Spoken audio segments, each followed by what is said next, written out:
ಆದರೆ ಈ ದೈವಿಕ ಸಂಪದಲ್ಲಿ ಕೊಡೋದು ಇಲ್ಲ, ತಗೊಳ್ಳೋದು ಇಲ್ಲ. ಆದರೆ ಒಂದೇ ವಸ್ತುನ ಕೊಡ್ತೀವಿ, ಒಂದೇ ವಸ್ತುನ ತಗೋತೀವಿ.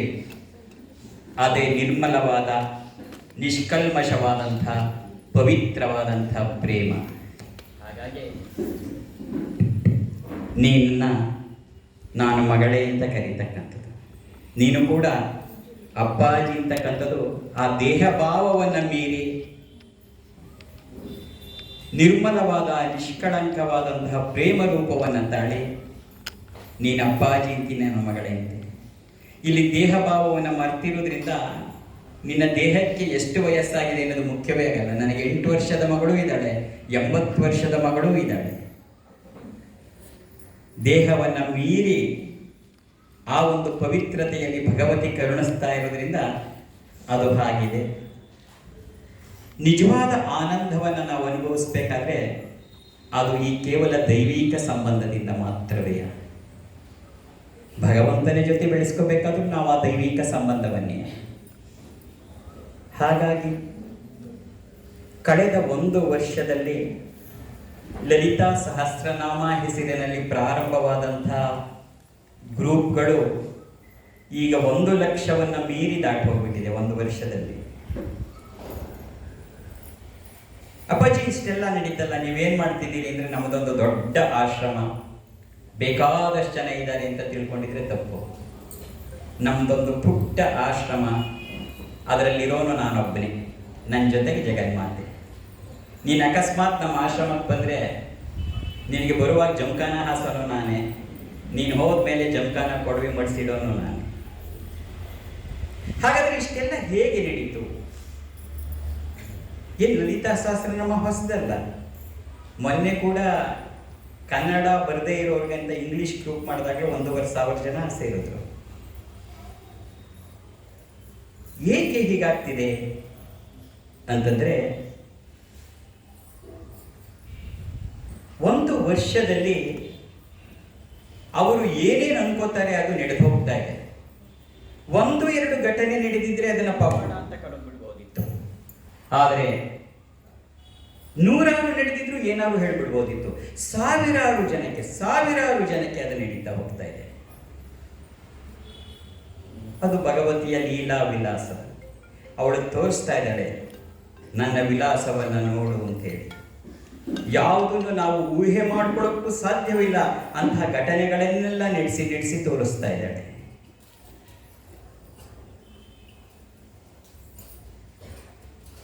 ಹಂಬಲಿಸಿ ಹಿಂಬಲಿಸಿದೇನು. ಯಾಕೆ ಬಂದರು ಅಂತ ಗೊತ್ತಿಲ್ಲ, ನಾನೇನು ಕರೆದಿಲ್ಲ ನಿಮ್ಮನ್ನ. ಹೊಸಕೋಟೆಯಿಂದ ಬಂದಿರತಕ್ಕಂತಹ ಸುಕನ್ಯಾನ, ನಿನ್ನ ಹೆಸರೇನು? ನಾನು ಯಾಕೆ ಅವಳನ್ನು ಸುಕನ್ಯಾ ಅಂತ ಕರೀತಾ ಇದ್ದೀನಿ. ಸವಿತಾ ಅಲ್ವಾ? ಶ್ರೀನಿವಾಸ್ ಅಂತ ಹೇಳಿ. ಬರಬೇಡಮ್ಮ ಇನ್ನೆಲ್ಲವೇ ಅಂತ ಹೇಳಿದ್ದೆ, ಆದರೂ ಬಂದಿದ್ದಾಳೆ. ಅವಳು ಮೊನ್ನೆ ಯೂಟ್ಯೂಬಲ್ಲಿ ನೋಡಿದ್ರಿ ಅನ್ಸುತ್ತೆ. 10 ವರ್ಷ ಬೆಡ್ ರಿಡನ್ ಆಗಿದ್ದವಳು ಆ ಜಗನ್ಮಾತೆ ಕೃಪೆಯಿಂದ ಹೇಳಕ್ಕೆ ಆಗಲ್ಲ ಅಂತ 10 ವರ್ಷ ಇವತ್ತು ನನ್ನನ್ನು ನಡೆಸ್ಕೊಂಡು ಹೋಗೋ ಮಟ್ಟಕ್ಕೆ ಓಡಾಡ್ತಾ ಇದ್ದಾಳೆ. ಅದು ಭಗವತಿಯ ಲೀಲಾ ವಿಲಾಸದಲ್ಲಿ ಹೀಗೆ ಬೇಕಾದಷ್ಟು ನಡೀತಾ ಹೋಗ್ತಾ ಇದೆ. 20 ವರ್ಷ ಆಗಿ ಮಕ್ಕಳೇ ಆಗಲ್ಲ ಇವರಿಗೆ ಇದ್ದವರಿಗೆ. ಹೋದ್ಸರಿ ಶಿವಮೊಗ್ಗಕ್ಕೆ ಹೋದಾಗ ಒಂದು ಪುಟ್ಟ ಗಂಡು ಮಗುನ ಕೂರಿಸಿ, ಅಪ್ಪಾಜಿ ಇದು ನಿಮ್ಮ ಮಗು, ನೀವು ಆಶೀರ್ವಾದ ಮಾಡಿದ್ದಕ್ಕೆ ಅಂತ. ಕೆಲಸವೇ ಸಿಗಲ್ಲ ಅನ್ನೋರಿಗೆ ಕೆಲಸ. ಇನ್ನಿಬ್ಬರು ಗಂಡ ಹೆಂಡತಿ, ಆ ಕಡೆ ಉತ್ತರ ಧ್ರುವ ದಕ್ಷಿಣ ಧ್ರುವ ಅನ್ನೋರು ಇವತ್ತು ಚೆನ್ನಾಗಿ ಹೊಂದ್ಕೊಂಡು ಜೀವನ. 1-2 ಆದರೆ ಏನಾದ್ರು ಹೇಳ್ಬಿಡ್ಬೋದಿತ್ತು. ಸಾವಿರಾರು ಲೆಕ್ಕದಲ್ಲಿ ದಿನ ಬರೋ ಮೆಸೇಜ್ ನೋಡಿದ್ರೆ ನನಗೆ ಗೊತ್ತಲ್ಲಿ ಕೆಟ್ಟು ಹೋಗುತ್ತೆ. ಈ ಕಾಲಿಕ ಯುಗದಲ್ಲೂ ಈ ಕಡೆ ಸಾಧ್ಯವೇ ಅಂತಕ್ಕಂಥದ್ದನ್ನು. ಹಾಗೆ ಯಾವಾಗ ತಾಯಿ ತನ್ನ ಲೀಲಾ ವಿಲಾಸವನ್ನು ತೋರಿಸ್ತಾ ಬರ್ತಾಳೆ, ಆಗ ಅದು ಒಬ್ಬರ ಕಿವಿಯಿಂದ ಒಬ್ಬರ ಕಿವಿಗೆ ಬಿದ್ದು ಇವತ್ತು ತನ್ನ ಬಾಹುವನ್ನು ಜಗನ್ಮಾತೆ 1,00,000 ಜನರನ್ನು ಒಪ್ಕೊಂಡಿದ್ದಾಳೆ. ಸತ್ಯ ಏನು ಅಂತಂದರೆ, ಇದು ಅವಳ ಲೀಲಾ ವಿಲಾಸ. ಇದರೊಳಗೆ ನನ್ನ ಪಾತ್ರ ಏನೂ ಇಲ್ಲ. ಅದನ್ನು ಮೊದಲು ಸ್ಪಷ್ಟಪಡಿಸ್ತೀವಿ. ಇವ್ರು ಯಾರೋ ಒಬ್ಬರು ಅವಧೂತರು ಅಂತಲೋ, ಯಾರೋ ಒಬ್ಬ ಮಹಾತ್ಮ ಅಂತಲೋ, ಯಾವ ಒಬ್ಬ ದೈವಿ ಸಾಧಕ ಅಂತಲೋ ಏನಾದರೂ ನೀವು ಭಾವಿಸಿದರೆ ಅದು ಶುದ್ಧ ತಪ್ಪು. ಅವಳ ಪುಟ್ಟ ಮಗು ಅಷ್ಟೇ, ಅವಳು ಆಡಿಸ್ತಾ ಇದ್ದಾಳೆ, ಇವನು ಆಡ್ತಾ ಇದ್ದಾನೆ. ಕುಣಿ ಮಗು ಒಂದಿದ್ದಾಳೆ, ಕುಣಿತಾ ಇದ್ದೀನಿ. ಒಂದಿನ ಹೇಳ್ತಾಳೆ ಕುಣಿದಿದ್ದು ಸಾಕು ಕಣೋ, ಸುಧಾರಿಸ್ಕೊ ಅಂತ ಕೂತ್ಕೊಳ್ಳೋದು. ಆಮೇಲೆ ಒಂದು ಸ್ವಲ್ಪ ದಿನ ಬಿಟ್ಟು ಹೇಳ್ತಾಳೆ ಬಾರೋ ನನ್ನ ಜೊತೆ ಹೋಗೋಣ ಅಂತ ಹೋಗೋದು. ಈಗ ಅವಳ ಲೀಲಾ ವೈಭವ ನಡೀತಾ ಇದೆ. ಈ ಸಮಯದಲ್ಲಿ ಒಂದು ಘಟನೆ ಮತ್ತೆ ಮತ್ತೆ ಮನಸ್ಸಿಗೆ, ನಾನು ದಿನಾ ಅದನ್ನು ಓದ್ತೆ. ಇನ್ಫ್ಯಾಕ್ಟ್ ಅದು ಒಂದು ಫಿಲಮ್ದು ಒಂದು ಭಾಗ. ಐ ಥಿಂಕ್ ಗುರು ರಾಘವೇಂದ್ರ ವೈಭವ ಅಂತ ಮಂತ್ರಾಲಯ ಮಹಾತ್ಮೆ ಇರಬೇಕು, ರಾಜ್ಕುಮಾರ್ದು, ಡಾಕ್ಟರ್ ರಾಜ್ಕುಮಾರ್ದು ಮಂತ್ರಾಲಯ ಮಹಾತ್ಮೆ, ಹಳೇ ಪಿಕ್ಚರ್ದು. ಒಂದು 6 ಮಿನಿಟ್ಸ್ದು ಒಂದು ಪೋರ್ಷನ್ನ ಕಟ್ ಮಾಡಿ ನನ್ನ ಮಗ ನನ್ನ ಮೊಬೈಲಿಗೆ ಕಳಿಸ್ಕೊಟ್ಟ. ದಿನ ನೋಡ್ತೀನಿ. ಅದರೊಳಗೆ ರಾಘವೇಂದ್ರ ಸ್ವಾಮಿಗಳು ಆ ನವಾಬನ ಹತ್ರ ಹೋಗಿ ಆ ಮಾಂಸವನ್ನು ಕೊಟ್ಟಾಗ ಅದಕ್ಕೆ ಪ್ರೋಕ್ಷಣೆಯನ್ನು ಮಾಡಿ ಅದು ಹಣ್ಣಾಗಿ, ಆಮೇಲೆ ಆತ ಅವರಿಗೆ ಶರಣಾಗತಿಯನ್ನು ಹೊಂದಿ ಇವ್ರು ಏನು ಬೇಕು ಅಂದಾಗ ಮಂಚಾಲೆ ಗ್ರಾಮ ಬೇಕು ಅಂತಾರೆ. ಮಂಚಾಲೆ ಗ್ರಾಮದ ಕಡೆ ಹೊರಡ್ತಾರೆ. ಆ ಕಾಲದಲ್ಲಿ ಬೇರೆ ಏನಿಲ್ಲ, ಮೇನೆಗಳು ಅಂತ ಪಲ್ಲಕ್ಕಿ ಕೂರಿಸ್ಕೊಂಡು ಹೋಗ್ತಾ ಇರ್ತಾರೆ. ಎಲ್ಲ ವೆಂಕಣ್ಣ ಉಳಿದ ಶಿಷ್ಯರೆಲ್ಲರೂ ಕೂಡ ಅವ್ರ ಜೊತೆ ಕಾಲ್ನಡಿಗೆಯಲ್ಲಿ ಬರ್ತಾ ಇದ್ದಾರೆ. ಇವ್ರು ಮೇನೆಯಲ್ಲಿ ಕೂತಿರ್ತಾರೆ. ಮಧ್ಯಾಹ್ನ 12 ಗಂಟೆ ಸಮಯ. ಆವಾಗ ಇಳಿಸಿ ಅಂತಾರೆ ರಾಘವೇಂದ್ರ ಸ್ವಾಮಿಗಳು. ಮೇನೆಯನ್ನು ಇಳಿಸ್ತಾರೆ, ಪಾದಕ್ಕೆ ತಂದಿರ್ತಾರೆ, ಪಾದಕ್ಕೆ ಹಾಕೋತಾರೆ. ರಾಘವೇಂದ್ರ ಸ್ವಾಮಿಗಳು ಹೇಳ್ತಾರೆ, ನಡೀರಿ ನಾನು ನಿಮ್ಮ ಜೊತೆ ನಡ್ಕೊಂಡ್ಬರ್ತೀನಿ. ಆಗ ಎಲ್ಲ ಶಿಷ್ಯರು ದೀರ್ಘದಂಡ ನಮಸ್ಕಾರ ಮಾಡಿರ್ತಾರೆ. ತಮ್ಮಂತಹ ಮಹಾತ್ಮರು, ತಮ್ಮಂತಹ ಮಹಿಮಾತ್ಮರು, ಸಂಕಲ್ಪ ವಿಕಲ್ಪಗಳನ್ನು ಮೀರಿದಂಥವರು ತಾವೆಂದಾದರೂ ಹೀಗೆ ಈ ಬೀಸಲಲ್ಲಿ ನಡ್ಕೊಂಬರೋದುಂಟೆ? ಸಾಧ್ಯವೇ ಇಲ್ಲ. ತಾವು ದಯವಿಟ್ಟು ಮೇನೆ ಒಳಗೆ ಕೂತ್ಕೊಳ್ಳಿ, ನಾವು ಸೇವೆ ಮಾಡ್ತೀವಿ, ನಮ್ಗೆ ಸೇವೆಗೆ ಅವಕಾಶ ಮಾಡ್ತೀವಿ. ಆಗ ರಾಘವೇಂದ್ರ ಸ್ವಾಮಿಗಳ ಬಾಯಿಂದ ಒಂದು ಮಾತು ಬರುತ್ತೆ, ಅದು ನನ್ನ ಹೃದಯವನ್ನು ದಿನಾ ತಟ್ತಾ ಇರುತ್ತೆ. ರಾಘವೇಂದ್ರ ಸ್ವಾಮಿಗಳು ಹೇಳ್ತಾರೆ, ವೆಂಕಣ್ಣ, ಎಲ್ಲ ಶಿಷ್ಯರನ್ನು ಒಂದ್ಸರಿ ನೋಡಿ, ನಾನು ನಿಮ್ಮಂತೆ ಕೇವಲ ಒಬ್ಬ ಮನುಷ್ಯ. ರಾಘವೇಂದ್ರ ಸ್ವಾಮಿಗಳ ಮಾತು, ನಾನು ನಿಮ್ಮಂತೆ ಕೇವಲ ಒಬ್ಬ ಮನುಷ್ಯ. ಆ ಶ್ರೀಹರಿ ನಿಮ್ಮ ಜೊತೆ ತಾನು ಇದೀನಿ ಅಂತ ತೋರಿಸ್ಕೊಳ್ಳೋಕ್ಕೋಸ್ಕರ ನನ್ನ ಮೂಲಕ ಕೆಲವು ಪವಾಡಗಳನ್ನು ಮಾಡಿಸ್ತಿದ್ದಾನೆ ಅಷ್ಟೇ. I repeat this dialogue. ಆ ಶ್ರೀಹರಿ ನಿಮ್ಮ ಜೊತೆ ತಾನಿದೀನಿ ಅಂತ ತೋರಿಸ್ಕೊಳ್ಳೋಕ್ಕೋಸ್ಕರ ನನ್ನ ಮೂಲಕ ಕೆಲವು ಪವಾಡಗಳನ್ನು ಮಾಡಿಸ್ತಾ ಇದ್ದಾನೆ ಅಷ್ಟೇ. ಇದರಲ್ಲಿ ನನ್ನದೇನೂ ಇಲ್ಲ. ಹರಿಚಿತ್ತ ಸತ್ಯ, ದಟ್ ಇಸ್ ದ ಪುರುಷ. ಹಾಗೆ ಮಗಳೇ, ಆ ಜಗನ್ಮಾತೆ ನಿನ್ನ ಜೊತೆ ತಾನು ಇದೀನಿ ಅಂತ ತೋರಿಸ್ಕೊಳ್ಳೋಕ್ಕೋಸ್ಕರ ನನ್ನ ಮೂಲಕ ಕೆಲವು ಪವಾಡಗಳನ್ನು ಮಾಡಿಸ್ತಿದ್ದಾಳಷ್ಟೇ. ಇದರಲ್ಲಿ ನನ್ನದೇನೂ ಇಲ್ಲ. ಜಗನ್ಮಾತೆ ಒಬ್ಬಳೇ ಸತ್ಯ, ಅದು ಸತ್ಯವೂ ಅಷ್ಟೇ. ಹಾಗಾಗಿ ಸಾವಿರಾರು ಜನಕ್ಕೆ ಇವತ್ತಿಗೂ ಏನು ಆ ಫ್ಲೋ ಅಂತಂದರೆ ಹೇಗೆ ನಡೆಸ್ತಾ ಇದ್ದಾಳೆ ಅಂದರೆ, ಏನಮ್ಮ ಇದು ಹೇಳ್ಬಾರ್ದು ನಿನ್ನ ಕೈಲಿ. ಒಂದ್ಸರಿ ಕೈ ಮುಗಿದು ಕೇಳ್ಕೊಂಡೆ, ನನ್ನನ್ನು ಬಿಟ್ಬಿಡೆ, ನನಗಿದೆಲ್ಲ ಬೇಡ ಕಣೆ. ಒಂದು ಹುಲ್ಲು ಕಡ್ಡಿಯಲ್ಲೂ ತನ್ನ ಕೆಲಸವನ್ನು ಮಾಡಿಸಿಕೊಳ್ಳೋ ಶಕ್ತಿ ಅದರೊಳಗಿದೆ. ನಾಗೇಂದ್ರ ಕುಮಾರ್ ಬೇಕಿಲ್ಲ ಅವಳಿಗೆ. ಆದರೆ ನನ್ನ 1000 ಜನ್ಮದ ಪುಣ್ಯದ ಫಲವಾಗಿ ನನ್ನನ್ನು ಉಪಕರಣ ಮಾಡ್ಕೊಂಡು ಬಳಸ್ತಾ ಇದ್ದಾಳೆ. ಅದೇ ಥರ ಕೋಟಿ ಕೋಟಿ ಜನದಲ್ಲಿ 1,00,000 ಜನರನ್ನು ಮಾತ್ರ ಆಯ್ಕೆ ಮಾಡಿಕೊಂಡು ತನ್ನ ಪ್ರೇಮವನ್ನು ಸುರಿಸ್ತಾ ಇದ್ದಾಳೆ. ಹಾಗಾಗಿ ನಾನು ಧನ್ಯ, ನೀನು ಧನ್ಯ. ಇದು ಕೇವಲ ಅಪ್ಪಾಜಿ ಏನೋ ಹೇಳ್ಕೊಡ್ತಾರೆ, ನಾವು ಕೇಳ್ತೀವಿ, ಅಲ್ಲ, ಅದಲ್ಲ. ಲಲಿತಾ ಸಹಸ್ರನಾಮ ಹೇಳ್ಕೊಡೋಕ್ಕೆ ನಾಗೇಂದ್ರ ಕುಮಾರ್ ಆಗಬೇಕಾಗಿಲ್ಲ. ಇವತ್ತು ನೀನು ಗೂಗಲ್ಗೆ ಹೋಗಿ ಲಲಿತಾ ಸಹಸ್ರನಾಮ ಅಂತ ಪೂರ್ತಿ ಒತ್ತಬೇಡ, ಬರೀ ಲಲಿತಾ ಅಂತ ಒತ್ತು, ಟಕ ಟಕ ಟಕ 20 ಹೆಸರು ಬರುತ್ತೆ. ಅನೇಕರು ಪ್ರಾರಂಭದಲ್ಲಿ ಹೇಳಿದ್ರು, ಅಪ್ಪಾಜಿ ನಾವು 25 ವರ್ಷದಿಂದ ಲಲಿತಾ ಸಹಸ್ರನಾಮ ಹೇಳ್ತಿದ್ದೀವಿ, ನಾವು 30 ವರ್ಷದಿಂದ ಲಲಿತಾ ಸಹಸ್ರನಾಮ ಹೇಳ್ತಿದ್ದೀವಿ. ನಾನು ಅವರಿಗೆ ಕೇಳಿದೆ, ನೀನು 25 ವರ್ಷದಿಂದ ಹಸು ಸಾಕಿದೀಯಾ, ಹಾಲು ಕರೆಯೋದು ಗೊತ್ತಾ ನಿನಗೆ? ನಾನು ನಿನಗೆ ಹಸು ಸಾಕೋದು ಹೇಳ್ಕೊಡಕ್ಕೆ ಬಂದಿಲ್ಲ, ಹಾಲು ಕರೆಯೋದು ಹೇಗೆ ಅಂತ ಹೇಳ್ಕೊಡೋಕೆ ಬಂದಿದ್ದೀನಿ. ಇದು ಸಹಜವಾಗಿ ನನ್ನ ಜೀವನದ ಹುಡುಕಾಟವೂ ಹಾಗೆ ಆಗಿತ್ತು. ನಮ್ಮ ಗುರುಗಳನ್ನು ಕೂಡ ಹಾಗೆ ಪ್ರಶ್ನೆ ಮಾಡ್ತಾ ಇದ್ದೆ. ನಾನು ಯಾವುದನ್ನು ಒಪ್ಕೊಳ್ಳೋನಲ್ಲ, ನನ್ನ ಅನುಭವಕ್ಕೆ ಬರದೆ ನಾನು ಯಾವುದನ್ನು ಅದನ್ನು ಸರಿ ಅಂತ ಹೇಳಲ್ಲ. ಅದು ನನ್ನ ಅನುಭವಕ್ಕೆ ಬಂದರೆ ಮಾತ್ರವೇ ಅದು ಸತ್ಯವೇ ಹೊರತು ನನ್ನ ಅನುಭವಕ್ಕೆ ಬರದೇ ಇದೆ. ನಾನು ಅವರನ್ನು ಕೇಳ್ತಾ ಇದ್ದೆ, ನಮ್ಮ ಗುರುಗಳನ್ನು, ಭಗವಂತನಿಗೆ ಅಷ್ಟು ಶಕ್ತಿ ಇದೆ, ಜಗನ್ಮಾತೆಗೆ ಅಷ್ಟು ಶಕ್ತಿ ಇದೆ ಅಂತಂದ್ರೆ ನನ್ನ ಅನುಭವಕ್ಕೆ ಬರಬೇಕು. ಲಲಿತಾ ಸಹಸ್ರನಾಮಕ್ಕೆ ಅಷ್ಟು ಶಕ್ತಿ ಇದೆ ಅಂದ್ರೆ ಹಾಗಾದ್ರೆ ಓದ್ಕೊಳ್ಳೋದ ನಾನು? ಫಲಶ್ರುತಿ ಓದಿ ಓದಿ ಕೈ ಮುಗಿಯದ? ನಿಜವಾಗಿ ಆಗಿದ್ರೆ ನನ್ನ ಎಕ್ಸ್ಪೀರಿಯನ್ಸ್ ಆಗ್ಬೇಕಲ್ಲ, ಆಗದೇನೆ ನಾನು ಹೇಗೆ ಒಪ್ಕೊಳ್ಳಿ? ನಮ್ಮ ಗುರುಗಳು ಗಿರಿಜಾನಂದ ಸರಸ್ವತಿಯವರು ಹೀಗೆ ನಾ ಕೇಳ್ತಾ ಇದ್ದೆ. ನಾನಲ್ಲ, ರಾಮಕೃಷ್ಣರು ಕೂಡ ಹಾಗೆ ಹೇಳ್ತಾ ಇದ್ರು, ಪರಮಹಂಸರು. ಕಾಳಿ ಕಲ್ಲಿನ ಮೂರ್ತಿ ಒಂದೇನಾ? ಅವಳಲ್ಲಿ ಚೈತನ್ಯ ಇಲ್ವಾ? ಒಂದು ವೇಳೆ ಅವಳು ಕಲ್ಲೇ ಆಗಿದ್ರೆ ನಾನು ಯಾಕೆ ಪೂಜಿಸ್ಬೇಕು? ಕಟ್ಟೆ ಕಡೆಗೆ ಅವರು ಯಾವ ಹಂತಕ್ಕೆ ಹೋದ್ರು ಅಂದ್ರೆ, ಆ ಕಾಳಿಯ ವಿಗ್ರಹದ ಮೂಗಿನ ಹೊಳ್ಳೆ ಬಳಿ ಹತ್ತಿ ಇಡ್ತಾ ಇದ್ರು, ಉಸಿರಾಡ್ತಾ ಇದ್ದಾಳಾ ನೋಡಕ್ಕೆ. ನಮ್ಮ ಗ್ರೂಪಿನ ಮೊದಲನೆಯ ಕಾನ್ಸೆಪ್ಟ್ ಕೂಡ ಇದೆ. ಭಗವಂತ ಕೇವಲ ಪೂಜಿಸುವ ಮೂರ್ತಿ ಅಲ್ಲ, ಅದೊಂದು ಪ್ರತಿಸ್ಪಂದಿಸುವ ಚೈತನ್ಯ. ಪ್ರತಿಸ್ಪಂದಿಸ್ತಾನೆ ಭಗವಂತ, ಬರೀ ಪೂಜಿಸ್ಕೊಳಕ್ಕಲ್ಲ, ಅದೊಂದು ಪ್ರತಿಸ್ಪಂದಿಸುವ. ಅಮ್ಮ ಅಂದರೆ ಮಗು ಅಂತ ಓಡಿ ಬರ್ತಾಳೆ. ಅಪ್ಪಾಜಿ ಇದೇನೋ ಅಲ್ಲ, ಎಲ್ಲರೂ ಹೇಳ್ತಾ ಇದ್ರು, ನೀವು ಇದನ್ನೇ ಹೇಳ್ತಿದ್ದೀರಿ. ಇಷ್ಟು ವರ್ಷ ಓಡಿ ಬರ್ದೇ ಇದ್ದಳು, ನಿಮ್ಮ ಗ್ರೂಪಿಗೆ ಸೇರಿದ ಮೇಲೆ ಓಡಿ ಬರ್ತಿದ್ದಾಳೆ. ನಾವು 30 ವರ್ಷದಿಂದ ಕರೆದ್ವಿ, ಒಂದು ದಿನವೂ ಏನು ತಿರುಗಿ ನೋಡಲಿಲ್ಲ. ಆದರೆ ನಿಮ್ಮ ಗ್ರೂಪಿಗೆ 15 ದಿನ ಆಯಿತು. ಅಮ್ಮ ಅಂದರೆ ನಾನು ಹೇಳಿದ್ದೆಲ್ಲ ಕೇಳ್ತಿದ್ದಾಳೆ. ಹೆಂಗಾಗ್ತಾ ಇದೆ? ನೀವೇನು ಮಾಡ್ತಿದ್ದೀರಿ? ಕುತೂಹಲದ ಪ್ರಶ್ನೆ. ನಾನು ಅದಕ್ಕೆ ಕೇಳಿದೆ, ಮಗು ನಾನೇನು ಹೀಗನ್ನಲ್ಲ, ಹೀಗಂದ್ರೆ ಏನೂ ಬರೋಲ್ಲ, ಬರೋದು ಬರೀ ಕೈ ನೋವು. ಹಾಗಾದರೆ ಏನು ಮಾಡ್ತಾ ಇದ್ದೀರಿ ಅಪ್ಪಾಜಿ ಅಂದರೆ, ನಿನಗೆ ಕೂಗುವುದು ಹೇಗೆ ಅಂತ ಹೇಳ್ಕೊಡ್ತಿದ್ದೀನಿ ಮಗಳಷ್ಟೇ. ನೀನು ಕೂಗ್ತೀರಿ, ಅವಳು ಬರ್ತಿದ್ದಾಳೆ ಅಷ್ಟೇ, ಅದರೊಳಗೆ ನನ್ನ ವಿಶೇಷ ಏನಿಲ್ಲ. ಅಪ್ಪಾಜಿ ಅದೇ ಪೂಜೆ ಮಾಡ್ತಿದ್ದೀವಿ, ಅದೇ ಪೂಜೆ ಮಗಳೇ, ಬೇರೆ ಹೊಸದಾಗಿ ನಾನು ಹೇಳ್ಕೊಡ್ತಾ ಇಲ್ಲ.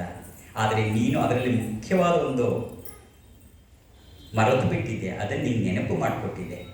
ಏನಪ್ಪಾಜಿ? ಅದೇ ನಮ್ಮ ಎರಡನೆಯ ಕಾನ್ಸೆಪ್ಟ್ ಗೂರು ನಡೀತಾ ಇರೋದು, ಭವಾನಿ ಅಷ್ಟೇ. ಎರಡೇ.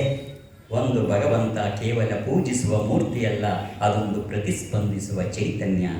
ಎರಡನೆಯದೇ ಭವಾನಿ ಭಾವನಾಗಮ್ಯ. ನಾನೆಲ್ಲ ಕಡೆ ಹಿಂಗೆ ಹೇಳ್ತಾ ಇದ್ದೀನಿ, ಭಾವಿಸು ಮಗಳೇ, ಭಾವಿಸು. ಗೌರಿ ಪೂಜೆ ಮಾಡುವಾಗ ನೋಡು, ಕೂತ್ಕೊಂಡಿದ್ದಾಳೆ ಅಮ್ಮ, ಕೈಗೆ ಅರಿಶಿನ ಹಚ್ಕೋ, ಕೆನ್ನೆ ಸವರು, ಕೈಗೆ ಸವರು, ಕಾಲಿಗೆ ಸವರು, ತಿನ್ಸು. ಇದುವರೆಗೂ ನೀನು ಮಾಡ್ತಾ ಇದ್ದಿದ್ದೇನೆ ನಾನು ಹೇಳ್ತಿರೋದು, ಹೊಸ್ತೇನನ್ನೂ ಹೇಳ್ತಾ ಇಲ್ಲ. ನೀನು ಕೂತ್ಕೋತಾ ಇದ್ದೆ ಪೂಜೆಗೆ. ಪೂಜೆ ಮಾಡಿಸೋರು ಹೇಳ್ತಿದ್ರು, ಪಾದ್ಯಂ ಪಾದ್ಯಂ ಸಮರ್ಪಯಾಮಿ, 2 ಧರಣೆ ನೀರು ಬಿಡು. ನೀನುವೆ ಭಕ್ತಿಯಿಂದ ಶ್ರದ್ಧೆಯಿಂದ, ಭಕ್ತಿ ಶ್ರದ್ಧೆ ಕಡಿಮೆ ಇಲ್ಲ, ಅವಾಗಲೂ ಇತ್ತು. ಭಕ್ತಿಯಿಂದ ಶ್ರದ್ಧೆಯಿಂದ 2 ತೊಟ್ಟು ನೀರು ಬಿಟ್ಟೆ, ಆದರೆ ಭಾವಿಸಲಿಲ್ಲ. ನಿಜವಾಗಿ ಪೂಜೆ ನಡೆಯೋದು ಆಂತರ್ಯದಲ್ಲಿ, ಹೃದಯದ ಒಳಗಡೆ ಪೂಜೆ ನಡೆಯೋದು, ಹೊರಗಡೆ ಅಲ್ಲ. ಮತ್ತೆ ಹೊರಗಡೆ ಯಾಕೆ ವಿಗ್ರಹ ಇಡ್ತೀವಿ ಅಂದರೆ, ನಮ್ಮ ಮನಸ್ಸನ್ನು ಹೆಚ್ಚು ಕಾಲ ಒಳಗಡೆ ಇಟ್ಕೊಳ್ಳೋಕ್ಕೆ ಸಾಧ್ಯ ಇಲ್ಲ ಅಂತ ಹೇಳಿ ಒಂದು ಪ್ರತೀಕವನ್ನು ಹೊರಗೆ ಇಡ್ತಿರ್ತೀವಿ. ಅದಕ್ಕೆ ಮಾಡ್ತಾ ಮಾಡ್ತಾ ಇಲ್ಲಿ ಬರುತ್ತೆ ಅಂತಲೇ ಹೊರತು ನಾವು ಇದನ್ನು ಬಾಗಿಲೇ ಹಾಕ್ಬಿಟ್ವಿ, ಬರೀ ಅದನ್ನು ಮಾತ್ರ ಇಟ್ಕೊಂಡ್ವಿ, ಭಾವಿಸ್ಲೇ ಇಲ್ಲ. ಪಾದ್ಯಂ ಪಾದ್ಯಂ ಸಮರ್ಪಯಾಮಿ ಅಂತ ನೀರು ಬಿಟ್ಟಾಗ ನೀನು ಅನ್ಕೊಳ್ಳಿಲ್ಲ, ಅಮ್ಮನ ಪಾದವನ್ನು ಕಾಣಲಿಲ್ಲ. ಆ ಬಲಪಾದದಲ್ಲಿ ಓಂಕಾರ, ಎಡಪಾದದಲ್ಲಿ ಯಾಕಪ್ಪ, ಬಲಪಾದದಲ್ಲಿ ಓಂಕಾರ, ಎಡಪಾದದಲ್ಲಿ ಕಾರ. ಅವಳ ಕಾಲಿಗೆಜ್ಜೆಗಳು, ಕಾಲುಂಗರಗಳು, ಇದನ್ನು ನೋಡಲೇ ಇಲ್ಲ ನೀನು ಒಂದಿನವೇ. ಆ ನೋಡಿ ಅಯ್ಯೋ ಅಮ್ಮ ಬಂದಿದ್ದಾಳೆ, ನಾನು ಅವಳ ಪಾದವನ್ನು ತೊಳಿತಿದ್ದೀನಿ ಅಂತ ನೀನು ಕಾಲು ತೊಳೆದು ನೀರು ಬಿಡಬೇಕಾಗಿತ್ತು. ನೀನು ಅದನ್ನು ಭಾವಿಸ್ತಾ ಇಲ್ಲ, ಸುಮ್ಮನೆ ನೀರು ಬಿಟ್ಬಿಟ್ಟೆ, ವಿಗ್ರಹಕ್ಕೆ ನೀರು ಬಿಟ್ಟೆ, ಅವಳ ಕಾಲು ತೊಳಿಲೇ ಇಲ್ಲ. ಅಷ್ಟೇ ನಾನು ಹೇಳ್ಕೊಟ್ಟಿದ್ದು, ಮಗಳೇ ಭಾವಿಸು, ಮಾಡ್ತಾ ಇರೋದನ್ನೇ ಮಾಡು. ಮಹಾನೈವೇದ್ಯಕ್ಕೆ ಏನಿದೆಯಮ್ಮ? ಅಪ್ಪಾಜಿ ಇವತ್ತು ಗುಡನ್ನ ಮಾಡಿದ್ದೀವಿ, ಬೆಲ್ಲದನ್ನ ತಗೊಂಬ, ಕೈಗೆ ನೀರು ಹಾಕೋ, ತುಳಸಿ ದಳ ಇಟ್ಕೋ. ಹಾಂ, ನಾನು ಹೇಳ್ತೀನಿ, ಸುತ್ತಕಟ್ಟು. ಸತ್ಯಂ ವರ್ಷೇನ ಪರಿಚಂಚಯಾಮಿ ಕಾಮಧೇನೋ ಸ್ಮರಾಮಿ, ಓಂ ಪ್ರಾಣಾಯ ಸ್ವಹ. ತೋರ್ಸು. ಪ್ರಾಣಾಯ ಸ್ವಹ, ಅಪಾನಾಯ ಸ್ವಹ, ವ್ಯಾನಾಯ ಸ್ವಹ, ಉದಾನಾಯ ಸ್ವಹ, ಸಮಾನಾಯ ಸ್ವಹ, ಬ್ರಹ್ಮಣೇ ಸ್ವಹ. ನೀರು ಬಿಡು ಎಲ್ಲಾದ್ರ ಮೇಲೆ. ಅಮೃತಮಸ್ತು ಅಮೃತೋಪಸ್ತರ್ಣಮಸಿ ಸ್ವಾಹ ಆವಾಹಿತ ಶ್ರೀ ಸ್ವರ್ಣ ಗೌರಿ ದೇವಿ ದೇವತಾಭ್ಯೋ ನಮಃ. ದಿವ್ಯ ಗುಡಾನ್ನಂ ನಿವೇದಯಾಮಿ, ದಿವ್ಯ ನಾರಿಕೇಳ ಫಲಂ ನಿವೇದಯಾಮಿ. ಮಾಡಿದೆ ನೀನು ಎಲ್ಲದಕ್ಕೂ ನೀರು ಬಿಟ್ಟೆ, ತಪ್ಪಲ್ಲ. ಆದರೆ ಭಾವಿಸುವುದಿಯ, ಹೇ ಜಗಜ್ಜನನಿ ಸ್ವರ್ಣಗೌರಿ, ಇಡೀ ಜಗತ್ತಿನಲ್ಲಿ ಇರ್ತಕ್ಕಂಥ ಕ್ರಿಮಿ ಕೀಟಗಳಿಗೆ, ಪಶು ಪ್ರಾಣಿಗಳಿಗೆ ಅನ್ನವನ್ನು ನೀಡ್ತಕ್ಕಂಥ ನಿನಗೆ ಇವತ್ತು ನಾನು ಅನ್ನವನ್ನು ತಿನ್ನಿಸ್ತಿದ್ದೀನಿ ಕಣೆ. ನಾನು ನಿನಗೆ ಅನ್ನ ತಿನ್ನಿಸ್ತಿದ್ದೀನಿ. ನಾನು ಎಷ್ಟು ಪುಣ್ಯವಂತಳು ತಿನ್ನಿ ಅಮ್ಮ. ಭಾವಿಸ್ಲಿಲ್ಲ. ಸತ್ಯಂತೋಷೇನ ಪರಿಚಯ ಮಾಡಿದೆ ಅಷ್ಟೇ. ನಾನು ನಿನಗೆ ಹೇಳಿದ್ದಿಷ್ಟೇ ಮಗಳೇ, ಭಾವಿಸು. ಯಾಕೆ ಭಾವಿಸ್ಬೇಕು? ಭವಾನಿ ಗಮ್ಯ ಅಂದರೆ ಇದ್ದಾಳೆ. ಎಲ್ಲಿದ್ದಾಳೆ ಭವಾನಿ? ಎಲ್ಲಿದ್ದಾಳೆ? ಭಾವನೆಯಲ್ಲಿದ್ದಾಳೆ ಮಗಳೇ, ಭಾವನೆಯಲ್ಲಿದ್ದಾಳೆ. ಮನುಷ್ಯರಿಗೆ 3 ಶರೀರ, ಒಂದು ಸ್ಥೂಲ ಶರೀರ, ಮತ್ತೊಂದು ಸೂಕ್ಷ್ಮ ಶರೀರ, ಮತ್ತೊಂದು ಕಾರಣ ಶರೀರ. ಸ್ಥೂಲ ಶರೀರ ದೇಹ, ಸೂಕ್ಷ್ಮ ಶರೀರ ಮನಸ್ಸು ಮತ್ತು ಬುದ್ಧಿ, ಕಾರಣ ಶರೀರ ಚಿತ್ತ. ಸ್ಥೂಲ ಶರೀರದಿಂದ ನೀನು ಭಗವಂತನ ಆರಾಧನೆ ಮಾಡಿದ್ರೆ ನಿನಗೆ ಸಿಗೋದು ಭಗವಂತ 10% ಮಾತ್ರ. ಸೂಕ್ಷ್ಮ ಶರೀರದಿಂದ ಮಾಡಿದ್ರೆ 50%, ಕಾರಣ ಶರೀರದಿಂದ ಮಾಡಿದ್ರೆ 95%. ಇದು ನಿನಗೆ ತೋರಿಸ್ತೆ ಅಷ್ಟೇ. ನಿನ್ನಲ್ಲಿ ಶ್ರದ್ಧೆ ಭಕ್ತಿ ಏನೂ ಕಡಿಮೆ ಇಲ್ಲ. ಇವತ್ತು ಧನುರ್ಮಾಸದಲ್ಲಿ 3 ಗಂಟೆಗೆ ಎದ್ದು ತಲೆ ಸ್ನಾನ ಮಾಡಿ ತಲೆನೂ ಒರೆಸ್ಕೊಳ್ಳದೆ ಜಡೆಯಲ್ಲಿ ನೀರು ಸೋರ್ತಾ ಇರುವಾಗ ದೀಪ ಹಚ್ಕೊಂಡು ಉರುಳಿ ಮರ ಸುತ್ತಾ ಇರೋದನ್ನು ನಾನು ನೋಡ್ತೀನಿ. ನಿನ್ನಲ್ಲಿ ಶ್ರದ್ಧೆ ಭಕ್ತಿ ಕಡಿಮೆ ಆಗಿಲ್ಲ. ಆದರೆ ಸ್ಥೂಲದಲ್ಲೇ ಎಲ್ಲವನ್ನು ಪಡ್ಕೊಳ್ಳೋಕೆ ಪ್ರಯತ್ನ ಪಡ್ತಾ ಇದ್ದೀನಿ. ನೀನು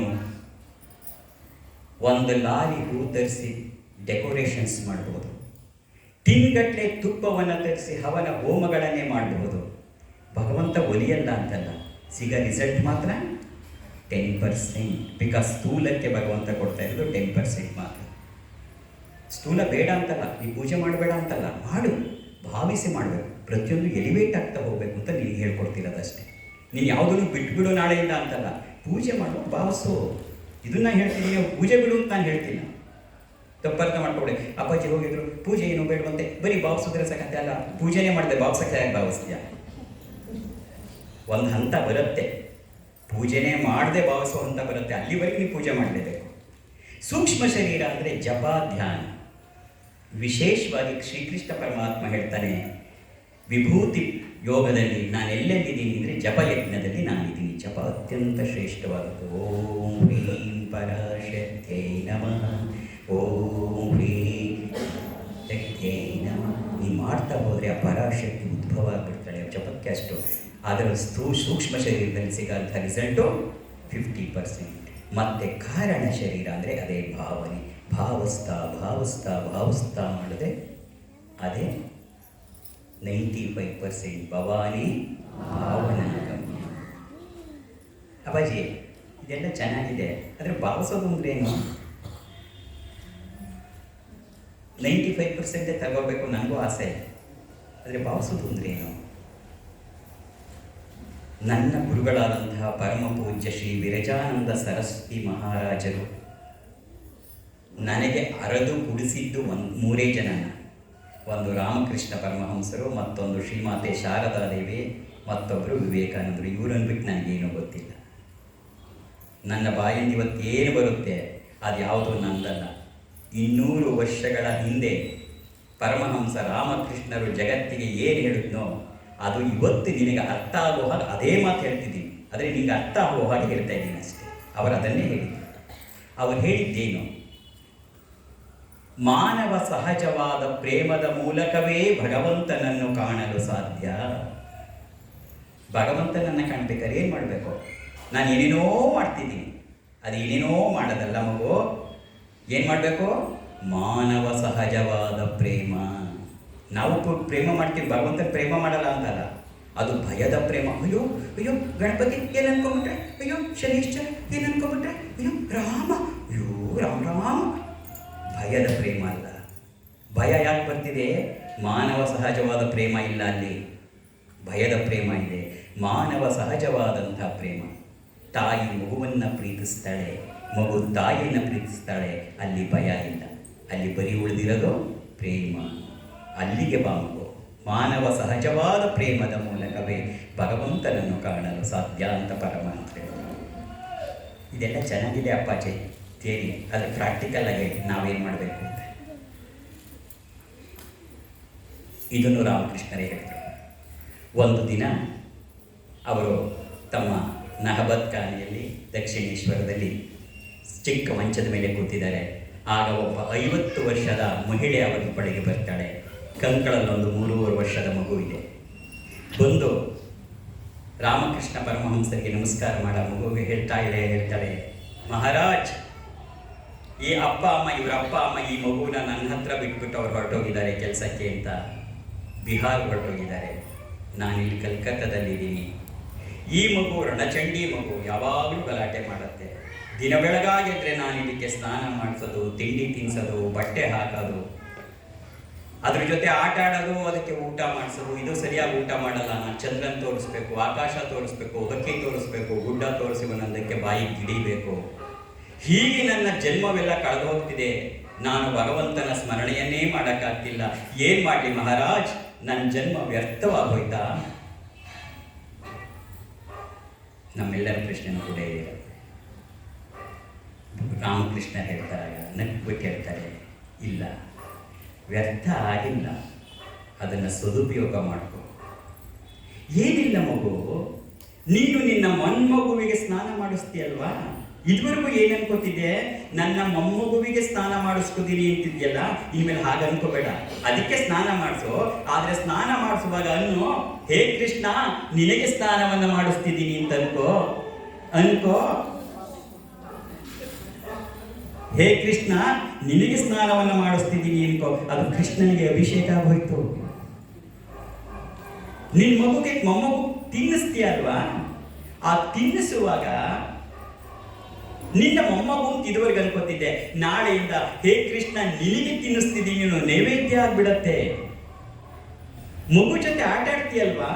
ಆಟ ಆಡುವಾಗ ನಿನ್ನ ಮೊಮ್ಮಗು ಅಂತ ಭಾವಿಸ್ತಿದ್ದನ್ನ ಬಿಟ್ಟು ಹಾಕ್ಬಿಡು, ನಾಳೆಯಿಂದ ಕೃಷ್ಣನ ಜೊತೆ ಆಡ್ತೀನಿ, ನೀವು ಸಾಕು, ನಿನಗೆ ಮೋಕ್ಷ ಸಿಕ್ಬಿಡತ್ತೆ. ಈ ಮಾನವ ಸಹಜವಾದ. ನೀನು ಏನನ್ನು ಬದಲಾಯಿಸ್ಬೇಡ ಮಗಳೇ. ಬದಲಾಯಿಸ್ಬೇಕದು ನಿನ್ನ ಭಾವನೆಗಳನ್ನು ಮಾತ್ರವೇ ಹೊರತು ಬದಲಾಯಿಸಿದ್ರೆ ಇದೇನೂ ಸಿಕ್ಕಲ್ಲ. ಏನು ಸಿಗತ್ತೆ ಬದಲಾಯಿಸೋದ್ರಿಂದ? ಬದಲಾಯಿಸಬೇಕದು ನಿನ್ನ ಭಾವನೆಗಳನ್ನು. ಉನ್ನತೀಕರಣಗೊಳಿಸು, ದೈವೀಕರಣಗೊಳಿಸು. ಇವೆರಡೇ ಮಾತನ್ನ ಪರಮಹಂಸ ಹೇಳ್ತಾ ಬಂದರು. ನಿನ್ನ ಆಲೋಚನೆಗಳನ್ನು ಉನ್ನತೀಕರಣಗೊಳಿಸು, ನಿನ್ನ ಆಲೋಚನೆಗಳನ್ನು ದೈವೀಕರಣಗೊಳಿಸು. ನಿನಗೇನು ಭಗವಂತ ಕೊಟ್ಟಿದ್ರೆ ಅದು ಮಾಡು. ಅವರವರ ಪ್ರಾರಬ್ಧಕ್ಕಾಗಿ ಅವರವ್ರ ಕೆಲಸ ಮಾಡಲೇಬೇಕು. ಮಾಡಲ್ಲ ಅಂದ್ರೂ ಅದು ಬಿಡಲ್ಲ, ಮಾಡಿಸತ್ತೆ, ಮಾಡಲೇಬೇಕು. ಅದು ಮಾಡುವಾಗ ಭಾವನೆಯನ್ನು ಸೇರಿಸಿ ಭಗವದರ್ಪಣೆಯನ್ನು ಮಾಡು ಮಗಳೇ, ಅಷ್ಟೇ ಇರೋದು.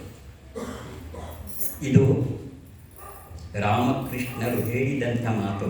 ಇದೇ ಮಾತನ್ನ ಶ್ರೀಕೃಷ್ಣ ಪರಮಾತ್ಮ ಭಗವದ್ಗೀತೆಯಲ್ಲಿ ಹೇಳಿದ್ದ. ಅರ್ಜುನ ಎಲ್ಲ ಬಾಣ ಬಿಸಾಕ್ಬಿಟ್ಟು ನನ್ನ ಕೈಲಾಗಲ್ಲ, ಯುದ್ಧ ಮಾಡಲ್ಲ ಕೃಷ್ಣ ಅಂದ. ಕೃಷ್ಣನಿಗೆ ಗೊತ್ತಿಲ್ವಾ ಈ ಜಗತ್ತು ನಶ್ವರ ಅಂತ? ಕೃಷ್ಣನಿಗೆ ಗೊತ್ತಿಲ್ವಾ? ಮತ್ತು ಮಾನವ ಜೀವನದ ಮುಖ್ಯ ಉದ್ದೇಶ ಕೈವಲ್ಯ, ನಿರ್ವಾಣ, ಮೋಕ್ಷ, ಪುನರಪಿ ಜನನಂ ಪುನರಪಿ ಮರಣದಿಂದ ಬಿಡುಗಡೆ ಅಂತ ಕೃಷ್ಣನಿಗೆ ಗೊತ್ತಿರಲಿಲ್ವಾ? ಗೊತ್ತಿತ್ತು. ಮತ್ತೆ ಹೇಳ್ಬೋದಿತ್ತಲ್ಲ ಅರ್ಜುನನಿಗೆ, ಹೇ ಅರ್ಜುನ, ಬ್ರಹ್ಮ ಸತ್ಯ, ಜಗನ್ಮಿತ್ಯ, ಈ ಜಗತ್ತು ನಶ್ವರ, ಈ ಜಗತ್ತೇ ನಶ್ವರ ಅಂದಮೇಲೆ ಹಸ್ತಿನಾವತಿ ಶಾಶ್ವತವೇ, ಈ ಅಧಿಕಾರ ಶಾಶ್ವತವೇ? ಯಾವುದು ಶಾಶ್ವತವಲ್ಲ ಅರ್ಜುನ. ಬಾ, ನಿನ್ನನ್ನು ಹಿಮಾಲಯಕ್ಕೆ ಕರ್ಕೊಂಡು ಹೋಗ್ತೀನಿ, ಅಲ್ಲಿ ತಪಸ್ಸನ್ನು ಹೇಳ್ಕೊಡ್ತೀನಿ, ಕೈವಲ್ಯವನ್ನ ಪಡಿ ಅಂತ ಹೇಳ್ಬೇಕಾಗಿತ್ತಲ್ವಾ? ಹೇಳಿದ್ನಾ? ಭಗವದ್ಗೀತೆ 700 ಶ್ಲೋಕ ಹೇಳಿದ್ಯಾಕೆ? ಎತ್ಕೋ ಬಿಲ್ಲು, ಹೊಡಿ ಬಾಣ ಅನ್ನಕ್ಕೆ 700 ಶ್ಲೋಕಗಳೇ ಹೊರತು ಬಿಸಾಕು ಅನ್ನಕ್ಕಲ್ಲ. ಅವನ ಆಮೇಲೆ ಬಿಸಾಕ್ ಹೋಗಿತ್ತು. ಬಿಸಾಕಿದ್ದವನು ಮತ್ತೆತ್ಕೊಂಡು ಯುದ್ಧ ಮಾಡ್ಲಿ ಅಂತ 700 ಶ್ಲೋಕ ಹೇಳಿದ್ನೇ ಹೊರತು ಕೃಷ್ಣ ಬಿಸಾಕಕ್ಕಲ್ಲ ಹೇಳಿದ್ದು. ಇದನ್ನ ನೀನು ಅರ್ಥ ಮಾಡ್ಕೋಬೇಕು. ಭಗವದ್ಗೀತೆಯ ಸಾರ್ವೇ ಇದು. ಹೇ ಅರ್ಜುನ, ನೀನು ಯುದ್ಧವನ್ನು ಮಾಡಲೇಬೇಕು. ನೀನು ಮಾಡಲೇ ಇದ್ದರೂ ನಿನ್ನ ಪ್ರಾರಬ್ಧ ಕರ್ಮವನ್ನು ಮಾಡಿಸಿಯೇ ಮಾಡುತ್ತದೆ. ಮಗಳೇ, ನೀನು ಅಷ್ಟೇ ನಿನ್ನ ಕರ್ತವ್ಯವನ್ನು ಮಾಡಲೇಬೇಕು. ಮಾಡಲ್ಲ ಅಂದ್ರೂ ನಿನ್ನ ಕೈಲದು ಮಾಡಿಸುತ್ತೆ. ಇದನ್ನೇ ಕೃಷ್ಣ ಹೇಳಿದ್ದು. ನೀನು ಬಿಟ್ಟು ಓಡಿ ಹೋಗುವುದಲ್ಲ. ನಾನು ಏನು ಮಾಡೋಕ್ಕಾಗ್ತಿಲ್ಲ ಅಪ್ಪ, ಏನು ಮಾಡಬೇಡ. ಏನು ಮಾಡಬೇಕು? ಭಾವನೆ ಬದಲಾಯಿಸಷ್ಟೇ. ಆದರೆ ಕೃಷ್ಣ ಇಡೀ ಭಗವದ್ಗೀತೆಯ ಸಾರವನ್ನು ಒಂದು ಪದದಲ್ಲಿ ತುಂಬಿದ. ಅರ್ಜುನ, ನೀನು ಯುದ್ಧವನ್ನು ಮಾಡಲೇಬೇಕು, ಆದರೆ ಹೇಗೆ ಮಾಡಬೇಕು? ಮಮನುಸ್ಮರ, ನನ್ನ ಸ್ಮರಣೆಯಿಂದ ಮಾಡು ಅಷ್ಟೇ. ಇಡೀ ಭಗವದ್ಗೀತೆಯ ಸಾರ ಏನಪ್ಪ ಅಂದರೆ, ಹೇ, ನಿನ್ನ ಕೆಲಸವನ್ನು ನೀನು ಮಾಡಲೇಬೇಕು. ಮಾಡೋದಾದ್ರೆ ಹೇಗೆ ಮಾಡಬೇಕು? ಮಮನುಸ್ಮರ. ಅವನು ಯುದ್ಧವನ್ನೇ ಮಾಡ್ತಾನೆ.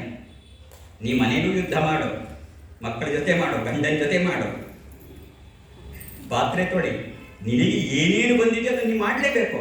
ಮಾಡುವಾಗ ಏನು ಮಾಡಬೇಕು? ಮಮನುಸ್ಮರ. ಓಂ ರೀಂ ಪರಾಶಕ್ತಿ ಹೇಳ್ಕೊಂಡು ಮಾಡೋ ಮಗಳೇ ಅಷ್ಟೇ. ಇದನ್ನೇ ನಿನ್ನ ಹೇಳ್ತಾ ಇರೋದು. ಕೂತಾಗ, ನಿಂತಾಗ, ಪಾತ್ರೆ ತೊಳೆಯುವಾಗ, ಕಸ ಗುಡಿಸುವಾಗ ಹೇಳ್ಕೊತಾ ಹೋಗು, ಓಂ ರೀಂ ಪರಾಶಕ್ತಿ, ಓಂ ರೀಂ Parashakti. That gives you the energy. ಇಷ್ಟೇ. ಹಾಗಾಗಿ ಭಗವಂತ ನಮ್ಮಿಂದ ದೂರ ಇಲ್ಲ, ನಾವು ಭಗವಂತನನ್ನು ದೂರ ಮಾಡಿದ್ವಿ ಅಷ್ಟೇ. ಇದೇನಪ್ಪಾಜಿ ಹೀಗಂತೀರಿ? ಮೊನ್ನೆ ತಾನೇ ಸ್ವರ್ಣಗೌರಿ ಮಾಡಿದ್ವಿ, ವರಸಿದ್ಧಿ ವಿನಾಯಕ, ಅದಕ್ಕಿಂದೆ ವರಮಹಾಲಕ್ಷ್ಮಿ, ಮುಂದೆ ಅನಂತ ಎಲ್ಲ ಮಾಡ್ತೀವಿ. ನಾವು ದೂರ ಮಾಡ್ತೀವಿ ಯಾಕೆ ಹೇಳ್ತೀರಿ ಅಪ್ಪಾಜಿ? ಕಷ್ಟವೋ ನೆಷ್ಟವೋ ಸಾಲ್ವೋ ಸೋಲ್ವೋ ಎಲ್ಲ ತಂದೆ ಮಾಡ್ತೀವಲ್ಲ ಅಪ್ಪಾಜಿ.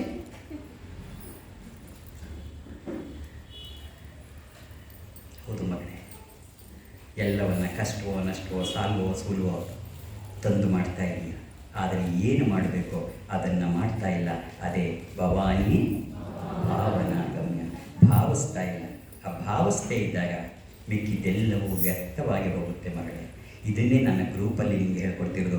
ಯಾವಾಗ ನಿನಗೆ ಭಾವಿಸೋಕ್ಕೆ ಶುರು ಮಾಡ್ತೀಯ, ಆವಾಗ ಮಿಕ್ಕಿದ್ದೆಲ್ಲ ತಾನಾಗಿ ನಡ್ಕೊಂಡು ಹೋಗುತ್ತೆ. ಅಪ್ಪಾಜಿ, ಈಸ್ ಇಟ್ ಸೋ ಸಿಂಪಲ್?